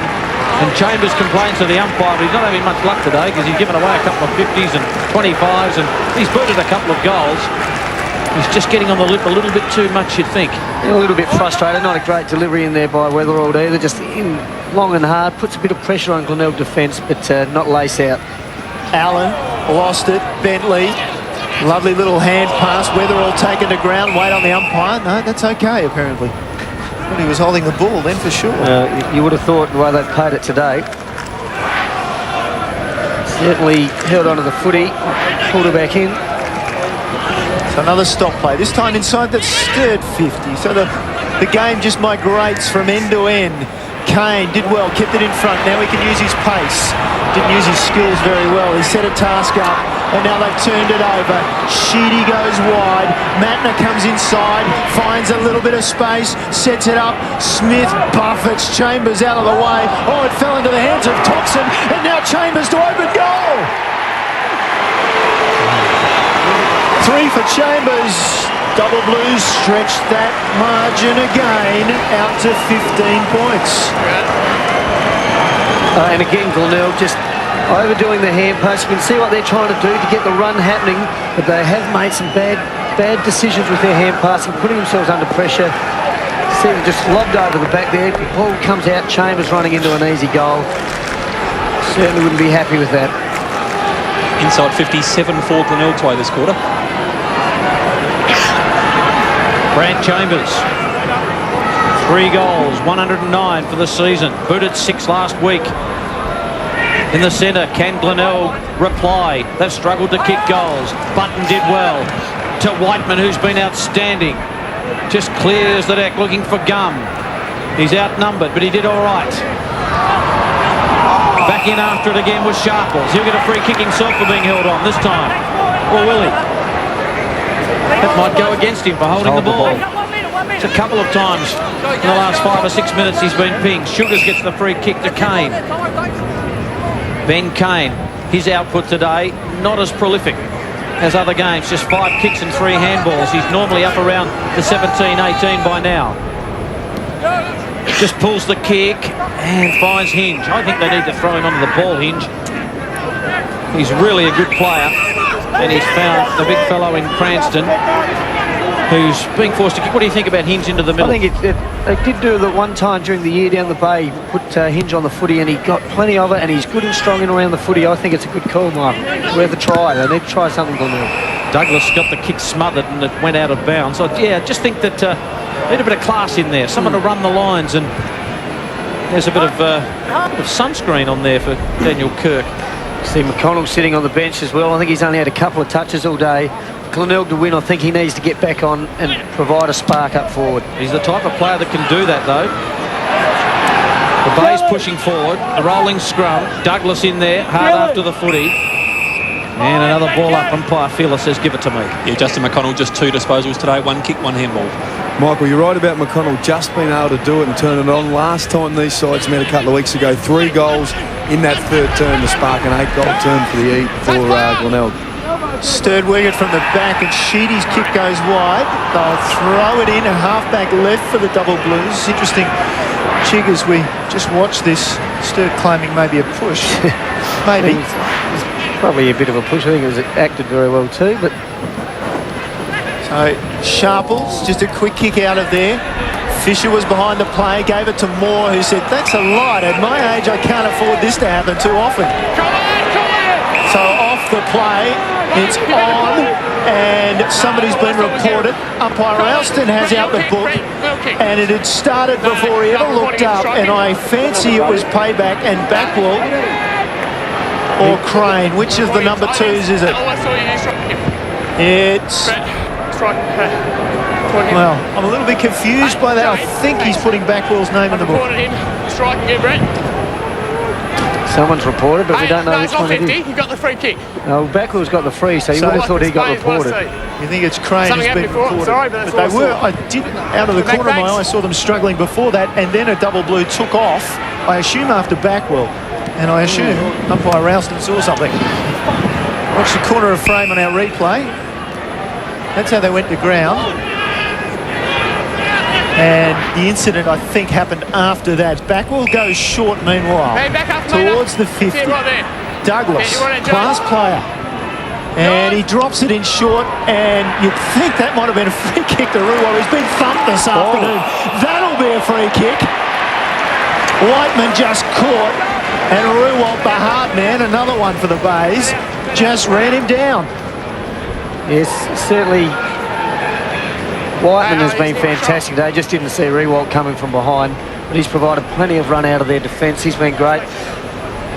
Not an easy kick for Ruwalt here. He's going to be kicking from just inside the 50 into that bit of a breeze. Came to the Bays from their prolific zone down in the southeast from South Gambia. The 2005 reserves best and fairest at the Bay. Of course, he bagged 3 against Sturt a couple of weeks back too. And he's missed this one. Has he? No. Well, yes, he has. It's come back. Gee, that breeze doing some funny things to the football. Certainly does, and Glenelg need to be kicking those goals at this stage. You can certainly can't get away with getting away with the points. Here we go. Beautiful kicking style. Here's the old goal cam. And see, just missing. Ooh. Oh, it was on its way back. Just on its way back, but had too much on it. 14 points the difference. Kirk.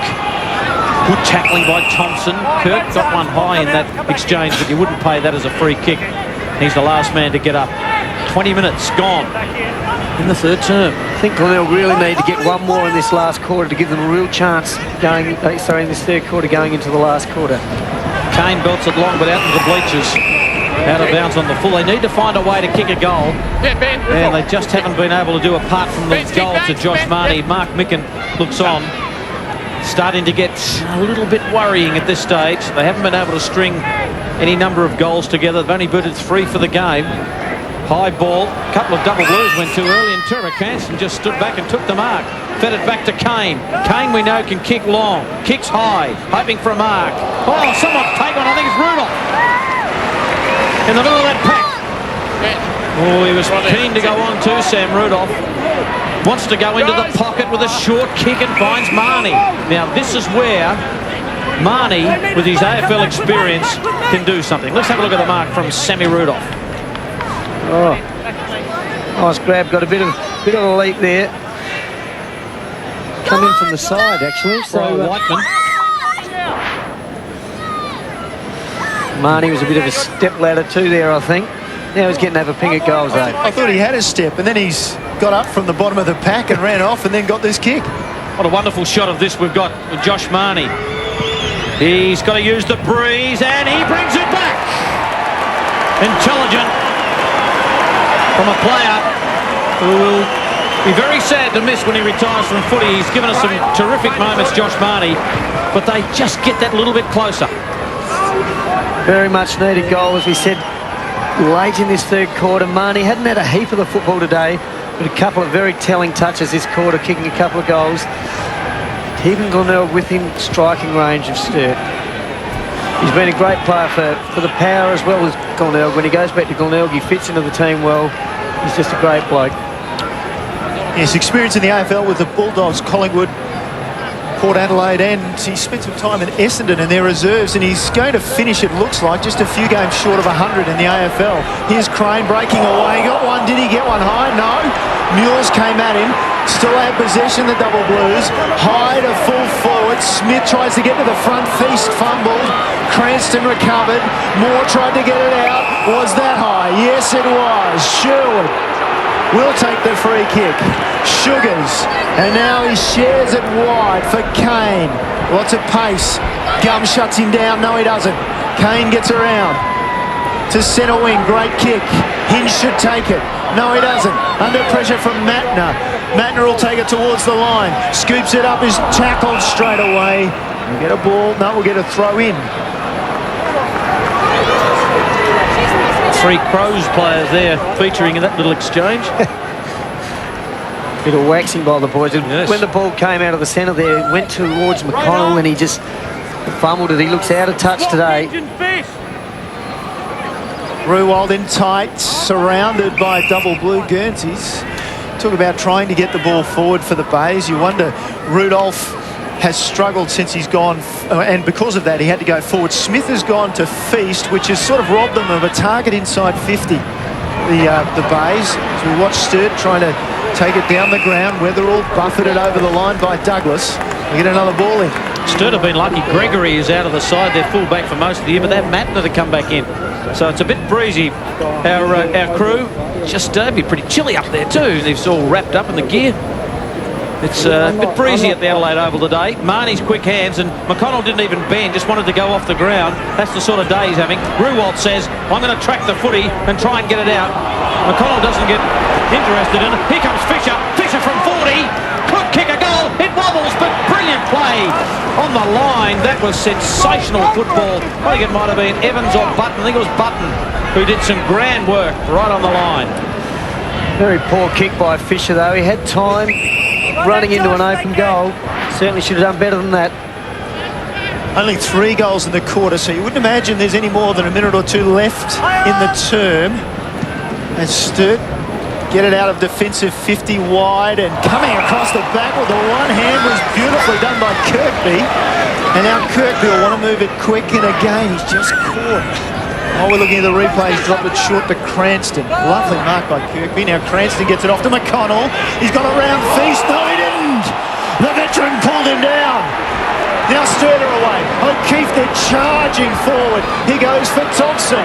Thompson, can he break Mules? No, he can't.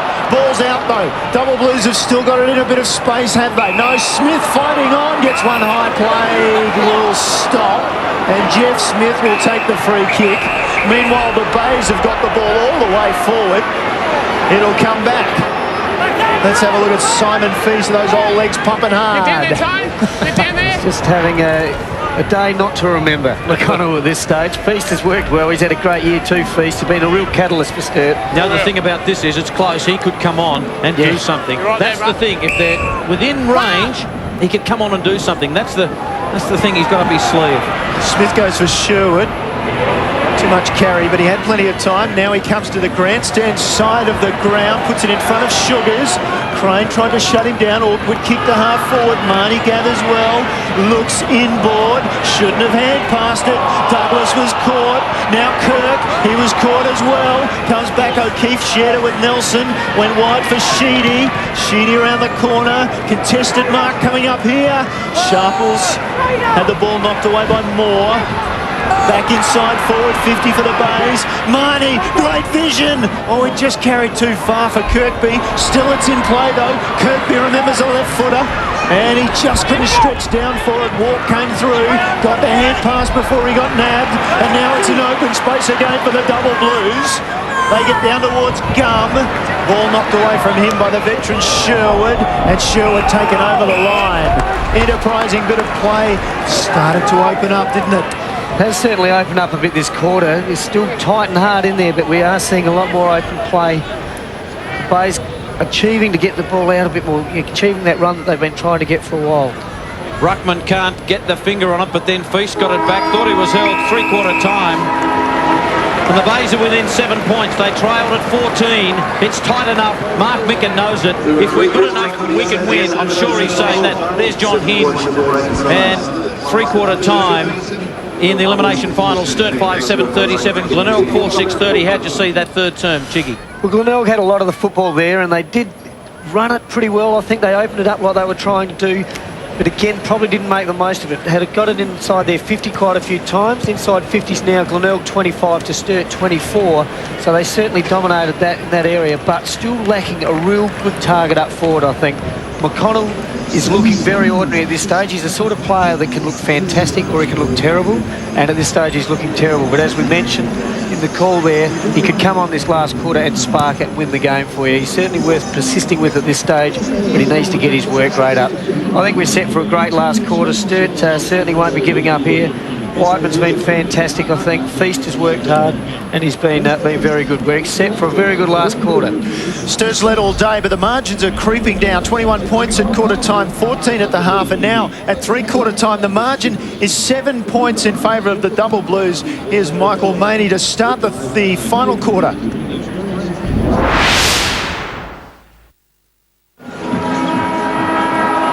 Final term in the elimination final. The Bays trail by 7 points. Important ball out of the centre. And we'll have another ball up. It has been a bit like this all day, Nick Chickwidden.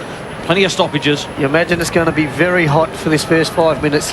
Players will be diving in hard. The first goal is critical. Here's Douglas, stepping up the pace. He'll need to do that. High ball. Feast couldn't take the mark. Avery just fed it out wide. Sheedy runs onto the football. Chased by Moore. Can't catch him. Sheedy with a long kick. It'll roll out of bounds. Mark Soderstrom, how's that breeze? Has it switched around a bit? I just get the feeling that maybe Sturt are kicking with a slight breeze in the last term. Michael, got to say, spent a little bit of time out there at three-quarter time just trying to work out exactly the way it's going, and it has turned around. Remember the start of the game, Sturt kicked with it. They won the toss to the right. Now it is turning around a little bit to the left. Very swirly, though, but a slight advantage to Sturt. Gun, not 15. It went up 15, down 15, so technically it did go 15. Taken by Douglas, and he finds Kirkby. Chicky, this man needs to step up in the final term. Rory Kirkby. And his kick is good and finds Marnie on the wing. Josh Marnie booted 2 goals in that third term, and 2 very, very good goals, just judging the breeze well. And he's got no one to kick to at the moment because Sturt's game today has been man up at all costs. They have not allowed Glenelg that free run, and that just causes the ball to be kicked out of bounds by Marnie, and Kirkby couldn't haul it in. They've done that so well today, the Double Blues. They certainly have. They've been very disciplined with it. They've been a disciplined team all year, Sturt, but around stoppages, manning up, they're fantastic at doing that, making it really hard for Glenelg to get any run going. Feast slaps it for Sheedy, taken to ground, another stoppage. DeLuca taking his seat on the bench, and Kurtz and Sharples, the other 2 there. So they've gone for the 2 big men on the bench, and a blood rule as Crane making his way off the ground. You suspect that that head knock that he took in the opening term, and remember that he was carried off, is maybe the reason that he's having to come off the ground. Chris, just run us through some stat gatherers while we watch this action take place. Yeah, thanks Neil. For Sturt, Sheedy 24 leading on the ground, at Whiteman 14, Feast 13 for the Bays, at Fisher 22, 11 in that third term, Backwell 21, Sugars 14. Yeah, Fisher really did step it up in that third term. You could see that he was trying to stamp his mark on this game. Ball in dispute, another stoppage, and Simon Feast in there complaining about the fact that there wasn't a free kick to the Double Blues, and there's the patch-up job coming from Luke Crane, who really got crunched by his own teammate Tristan Gum and stretched it off, and good to see him back on. Allen, crowd said ball, flicks over the back to the dangerous Marnie. Marnie couldn't get the handball away. Well done, Button. Then Button was all over Marnie, no free kick. Button in after it again. Good play by Button. He really has had a real go this afternoon, Luke Button, and he's probably been one of their stout defenders back there. And in a final, you find out who wants to have a dip, and he's certainly been one that has. A lot of players around the footy. Feast can't get it clear. Fisher tries to wrench it from him.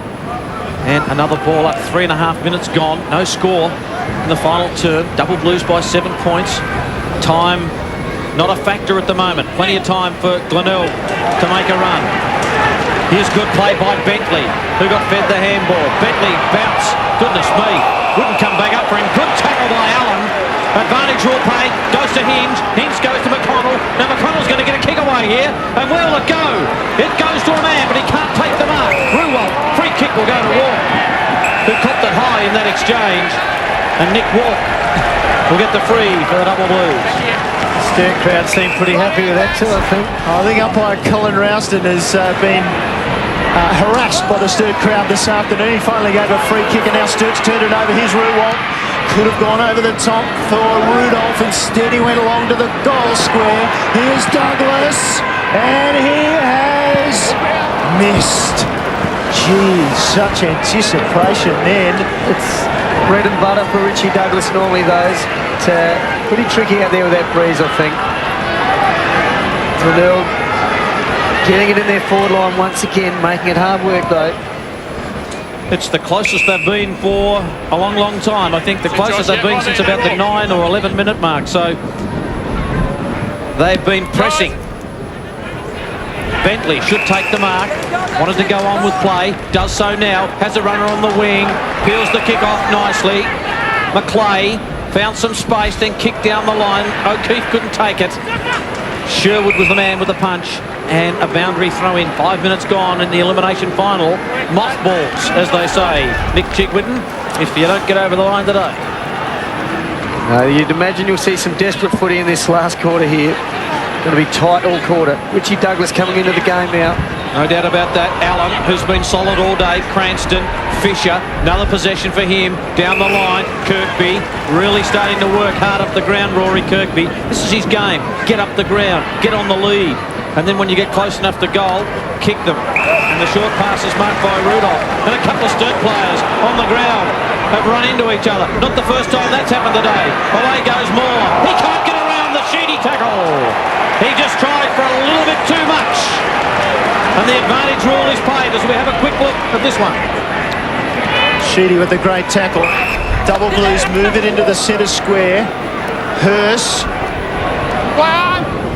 decides to go long for Gum on the lead up. Dropped the mark, had support, decided to use the left leg, missed Sharples, got Feast. Feast was taken straight away. It's at centre half forward for the Double Blues. Stoppage after stoppage after stoppage.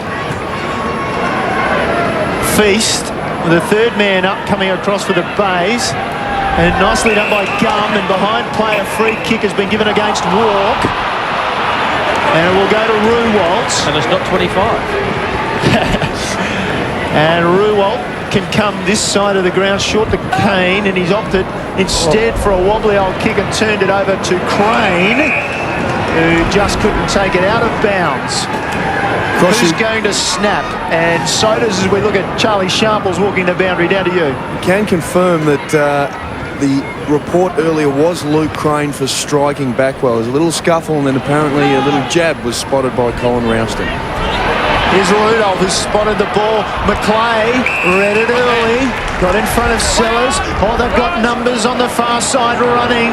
One of them was Evans. He's got the long striding Sheedy. He drops it in short for the left foot of O'Keefe, who looks and waits and then goes long, and out comes the big guy, Chambers. One grab was all he needed.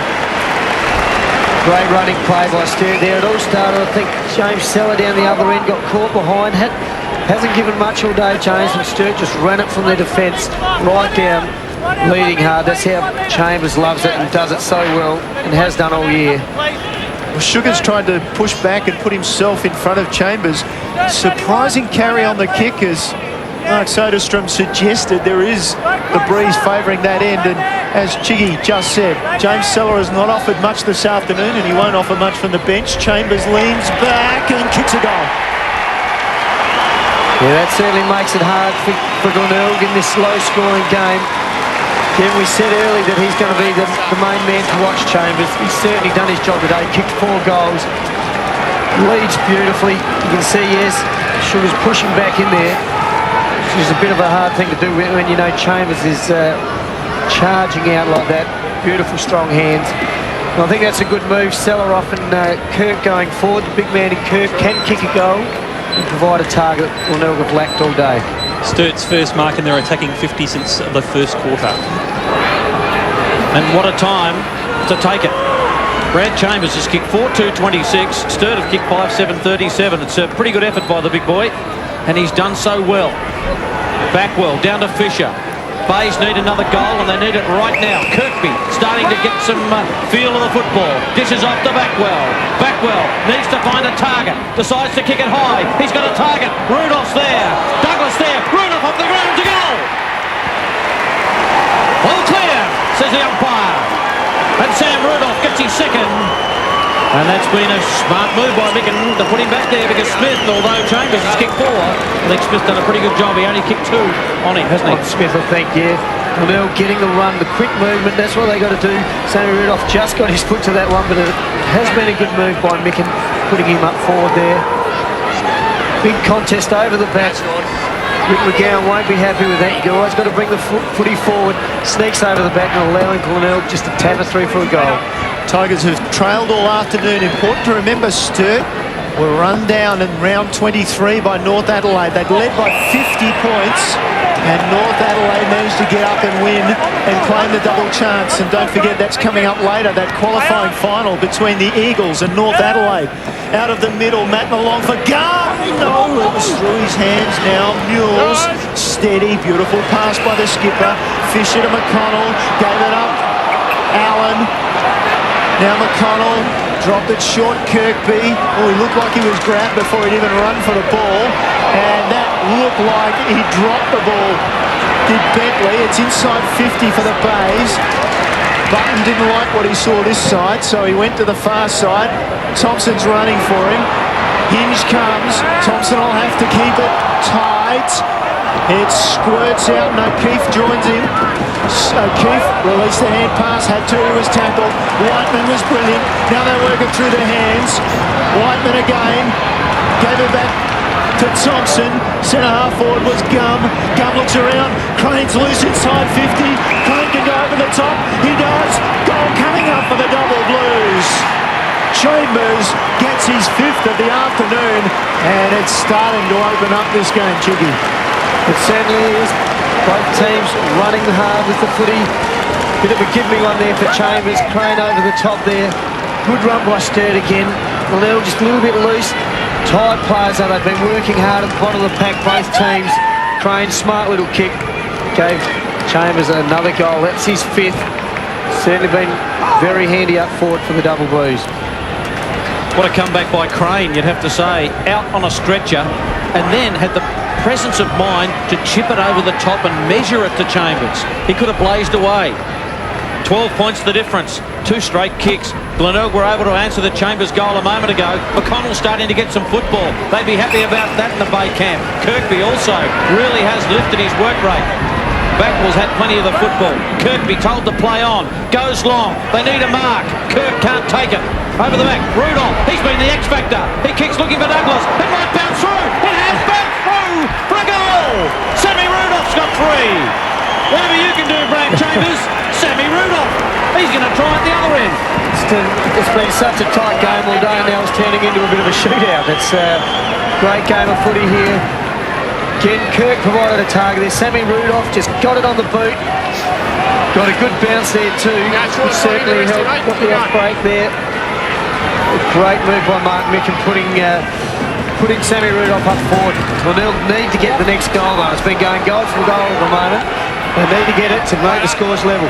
Since half-time, inside 50s, Glenelg's way 18-9. Yes, 6 points now, the margin. It's been waxing and waning. 6-12, 6-12. Centre break via Feast. Gave it out for Matner, back to Feast. Nicely slipped to Bentley. Bentley inside 50. It's gone over the back. Sherwood read it best. Overran it. Now they're in trouble. Gum taking the ground. Still play on. Gum's over it. And it's stuck under Gum. A point here even is going to be very handy for Sturt. 3rd man up. They get it. Allen gave it away quickly. Mule's vision was good. So was Hinge off the back well. McGarry medalist wheels around. Didn't like what he saw. Went to the far side of the ground just for space and perhaps the line in front of Fisher and Sheedy. They're still going wide. They're forced wide. They've been forced wide most of the day. McGowan there. Looking a little bit tense, Rick. You'd say in his first final as a coach. About time he cracked. He's done a fantastic job with this Sturt outfit this year. Both he and Mark Micken. Very understated characters in the way they go about their coaching. So ball on centre wing. Cranston to Backwell, and then Ruwalt, and then to half forward Long. Marnie couldn't get it away from Whiteman. Whiteman stays over him and stays on his feet. Now he's tackled, and it still slips forward. Marnie did well, got back to his feet. Handball was loose. Feast and Ruwalt go at it, and Whiteman was in there as well. It's going to be pretty hot footy out there at the moment. There's Tommy Holmes having a Bit of a look at the game plan, and this is what you need to do, son, when you get on. Can he do it? Kirkby got the knockdown and another stoppage. Sam Rudolph's there. Gee, since they've patched his knee up, he's been a star. Just needed a challenge, Sam Rudolph. Play me on one leg just for a change, and I think I can do something. Out of the congestion, Douglas has Hinge, decides to load up. Inside 50, up goes Kirkby. McConnell was hovering as well. Kirkby's been the man. He's the one they're going to lift from as well. Up forward, Kirkby just sets it up, and it might turn okay. No, ball knocked away. Backwell. They fought over it. Taken by Evans. Evans punches the long kick to the wing. Mules knocks away. He sharples. He's got the footy. Will they catch him? He drills to Chambers. Oh, lights out if you don't mind. Charlie Sharples. Oh, that was just brilliant football by the young man. Beautiful skills. Again, not a lot Smith could do there. Beautiful skill running footy from Sturt again. Opened up this game, as we've said, it was tight all game. Now Chambers lining up for his 6th goal, leading hard, beautifully put in front of him. Not a thing Smith could do. A great view from here to see if Chambers puts through his 6th. This is where Sturt have been outstanding. He's had a lot of his kicks from this sort of angle this year. Chambers hoists it high, bends it back. He's got 6. 2 goals the difference.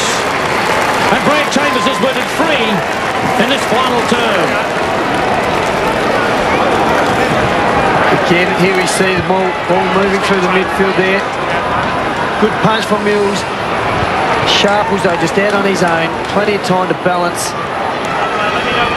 Smith right with the big man there, but there's nothing he could do. Beautifully taken on the chest, goes back and slots his 6. He's had a great day. Certainly been the difference between the two teams at this stage. Chambers has 21 goals against Glenelg this season in 4 matches. Still time in this one too. This is an important takeaway because every time Sturt's kicked a goal in this quarter, the Bays have been able to take the centre break and answer quickly. Wide the kick goes. Whiteman knocks it away from Backwell out of bounds 70, 80 metres around from the Bays goal. Rick McGowan laying down the law for Sturt in the box there. Luke Norman, I should say, in front, and behind him the, well, almost premiership captain in Threadgold.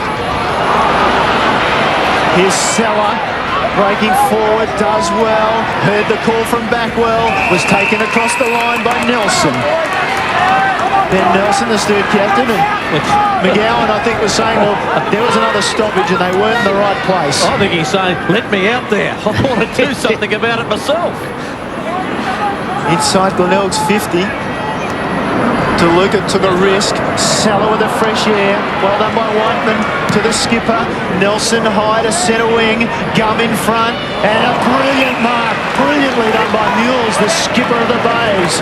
He'll send them back into their forward line. Ben Mules has been quite outstanding off half-back. You've got to admire his game. He's led from the front, hasn't he? He certainly has. You don't see, he doesn't make a big fuss about it. He just does his job every week. And he finds Holmes. Another guy who's been good today for Glenelg, I think. Has been. For a young player. Normally uses the footy pretty well. This time he goes high. Good mark. DeLuca behind the play. Walks running for him. He's got to navigate. Marnie. He dropped the footy. No free kick. Umpire threw the whistle away. Nick Chigwin goes for the heart tablets and says, oh, the blood pressure. Give me a 1 for the blood pressure as well. That had to be on the ball, didn't it? He's played on, got tackled. It's the footy. I think he might have just punched out a little handball. Might have saved him. Over the top, McConnell kicked off the ground by Backwell. Is it behind? Oh, that would have been a miracle goal from Backwell. Smart, quick thinking, and that's the sort of player he is.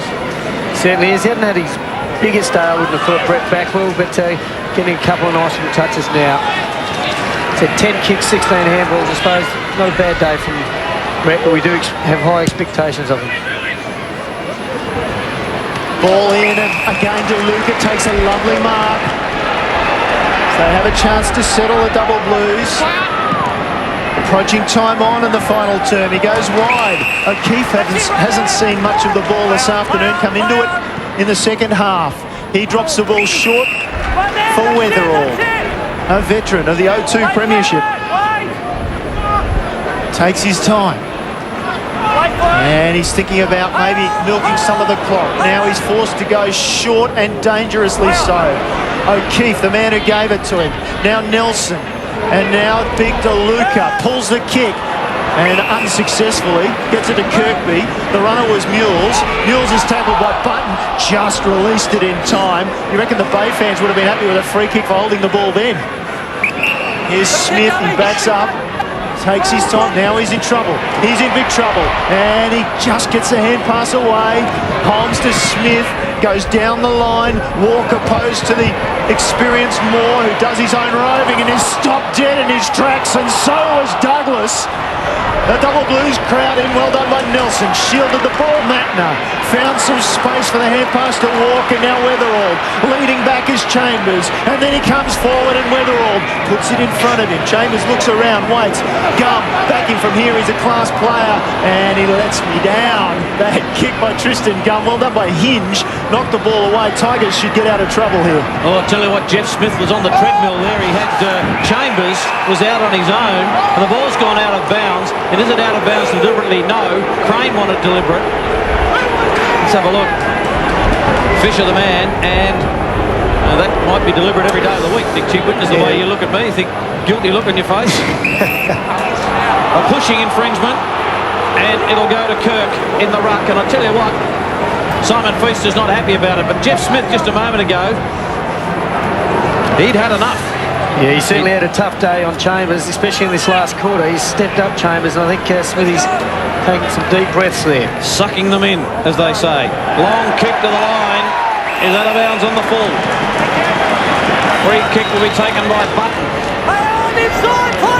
Button told to play on. Now he's got to get around and drop the ball out of his hand and then lost it. Poor play by Button. Feast tries to mop it up. In goes Marnie. Had a teammate over the top of him. Flicks out to Douglas. Douglas uses McConnell. McConnell will kick inside 50 and look for more. It's a free kick downfield. And that just slowed it down. McConnell was off. But a free kick's gone downfield to the former skipper in Ben Moore as Daniel Kirk takes a spell and Trevor Cranston comes back on sodas. That's a ruck change. Looks like Big Trev might carry things home for the next few minutes, as the veteran Benny Moore, keeping in mind if the Bays go down, this will be his last game of football. So Benny Moore kicking to not only keep the Bays alive, but to kick his career alive. Let's have a look at the hamstrings. How are they? He bends it back with experience. Ben Moore.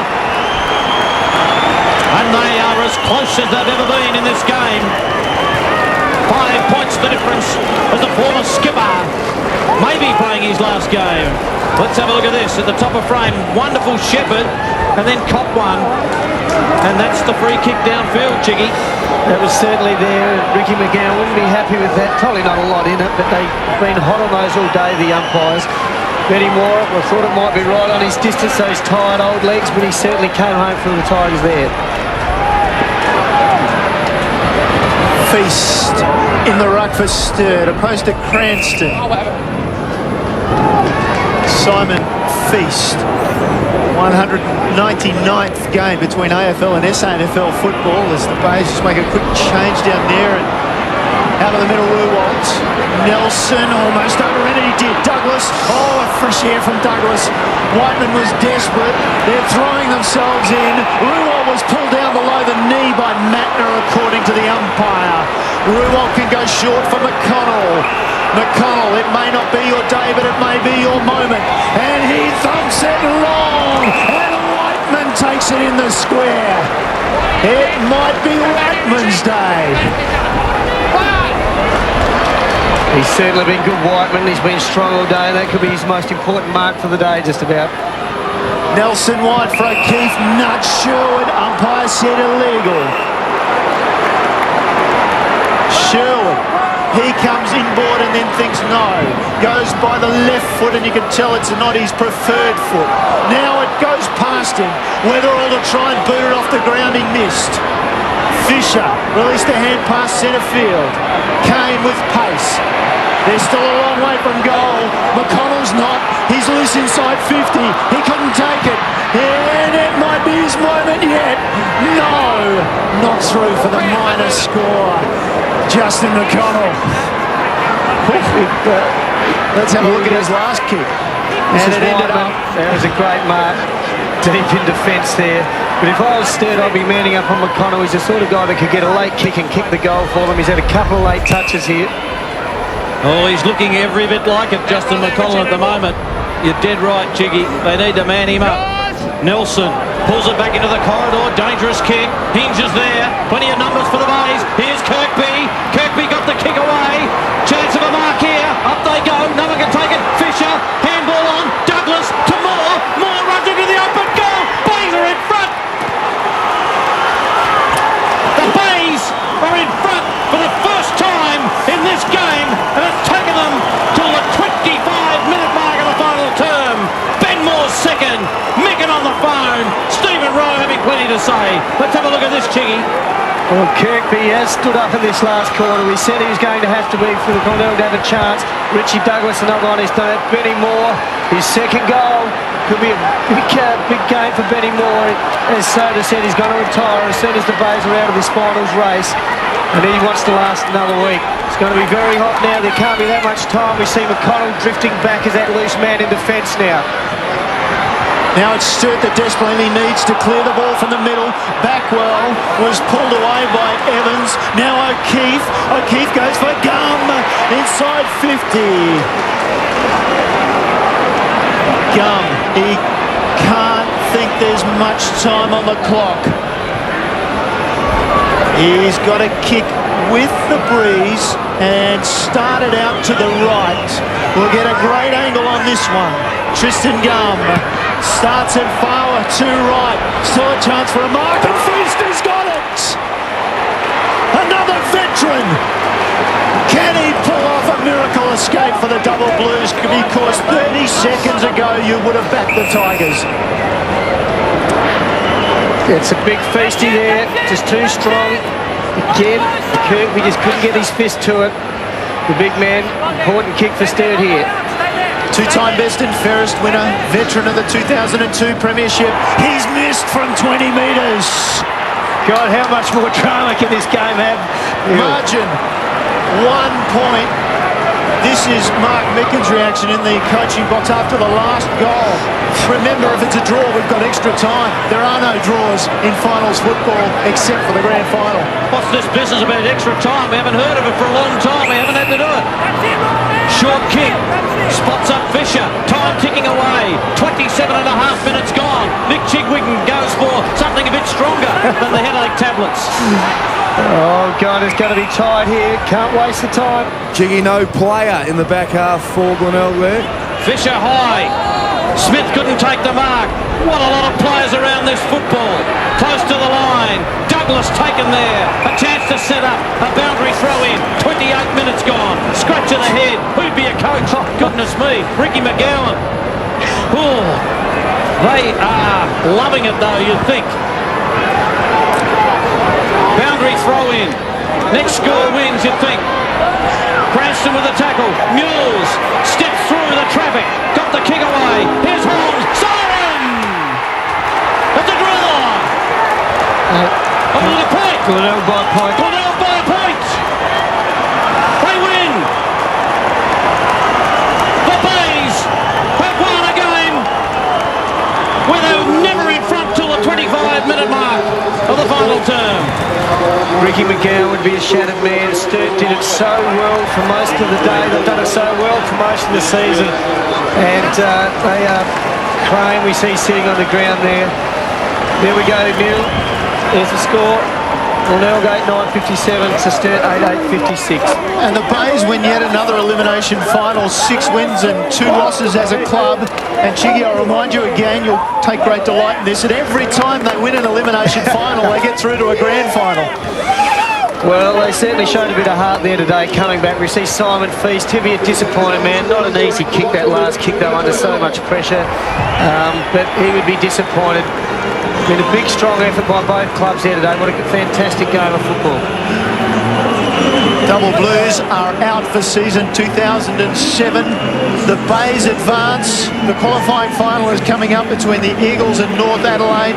Rick McGowan, so much achievement this season, but they just fell towards the end of the season, and this afternoon they've fallen to the Bays. And Sodas has a veteran and a hero, Benny Moore, with Mark Soderstrom. Certainly the man of the moment, backdoor Benny Moore.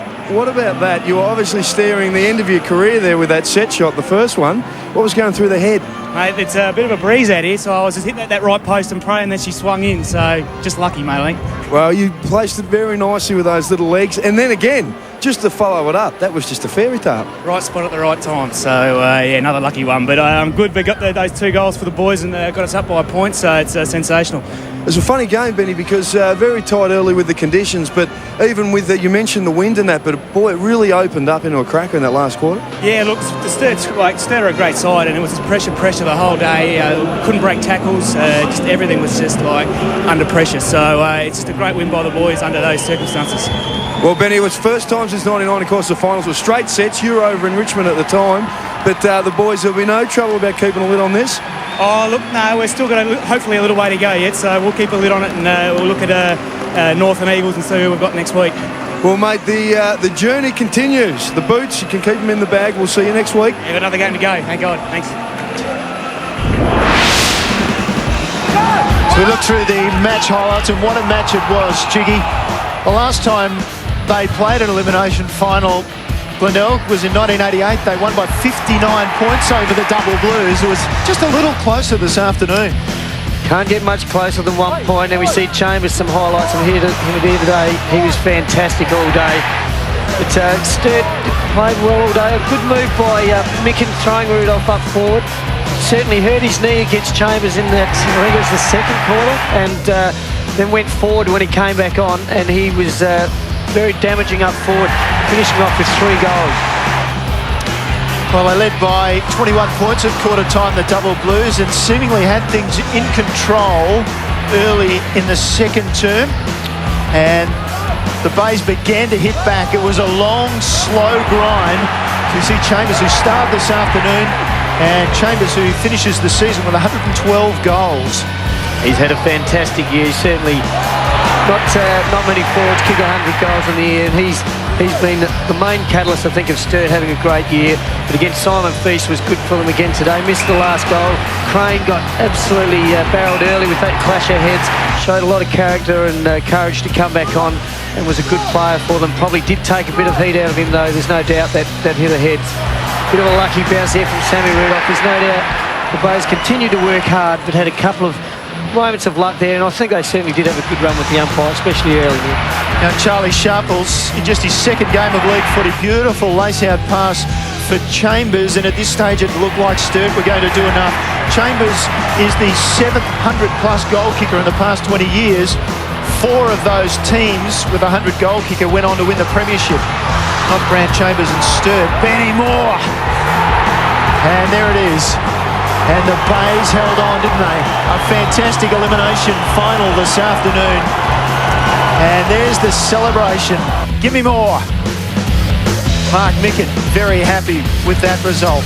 As we just look through the scores quarter by quarter, as I said, Jiggy, ground down, 21 points at quarter time, 14 at half time, 7 at three-quarter time in favour of Sturt, and 1 point the final margin in the lowest winning score ever between Sturt and Glenelg in the history of 230 games. And then we see Brant Chambers, 6 goals, had a fantastic day. Whiteman kicked a goal. He was fantastic. Most of his time in defence, though. Rudolph, the move up forward, 3. Marnie, a couple of very important ones. And Benny Moore in that last quarter, 2 very important goals. And quickly through those stats, the inside 50s in the end favoured the Bays, and it seemed like those Sturt with Chambers was a little more efficient. They certainly were. He was dangerous in front of goals. We see the centre breaks there. Sturt won it out of the centre, 11-8. But apart from that, it was a pretty close game, pretty close in all the stats, as you'd imagine, with a 1-point ball game. And it was Glenelg, 8-9-57 to advance in this final series, beating Sturt 8-8-56, a 1-point margin.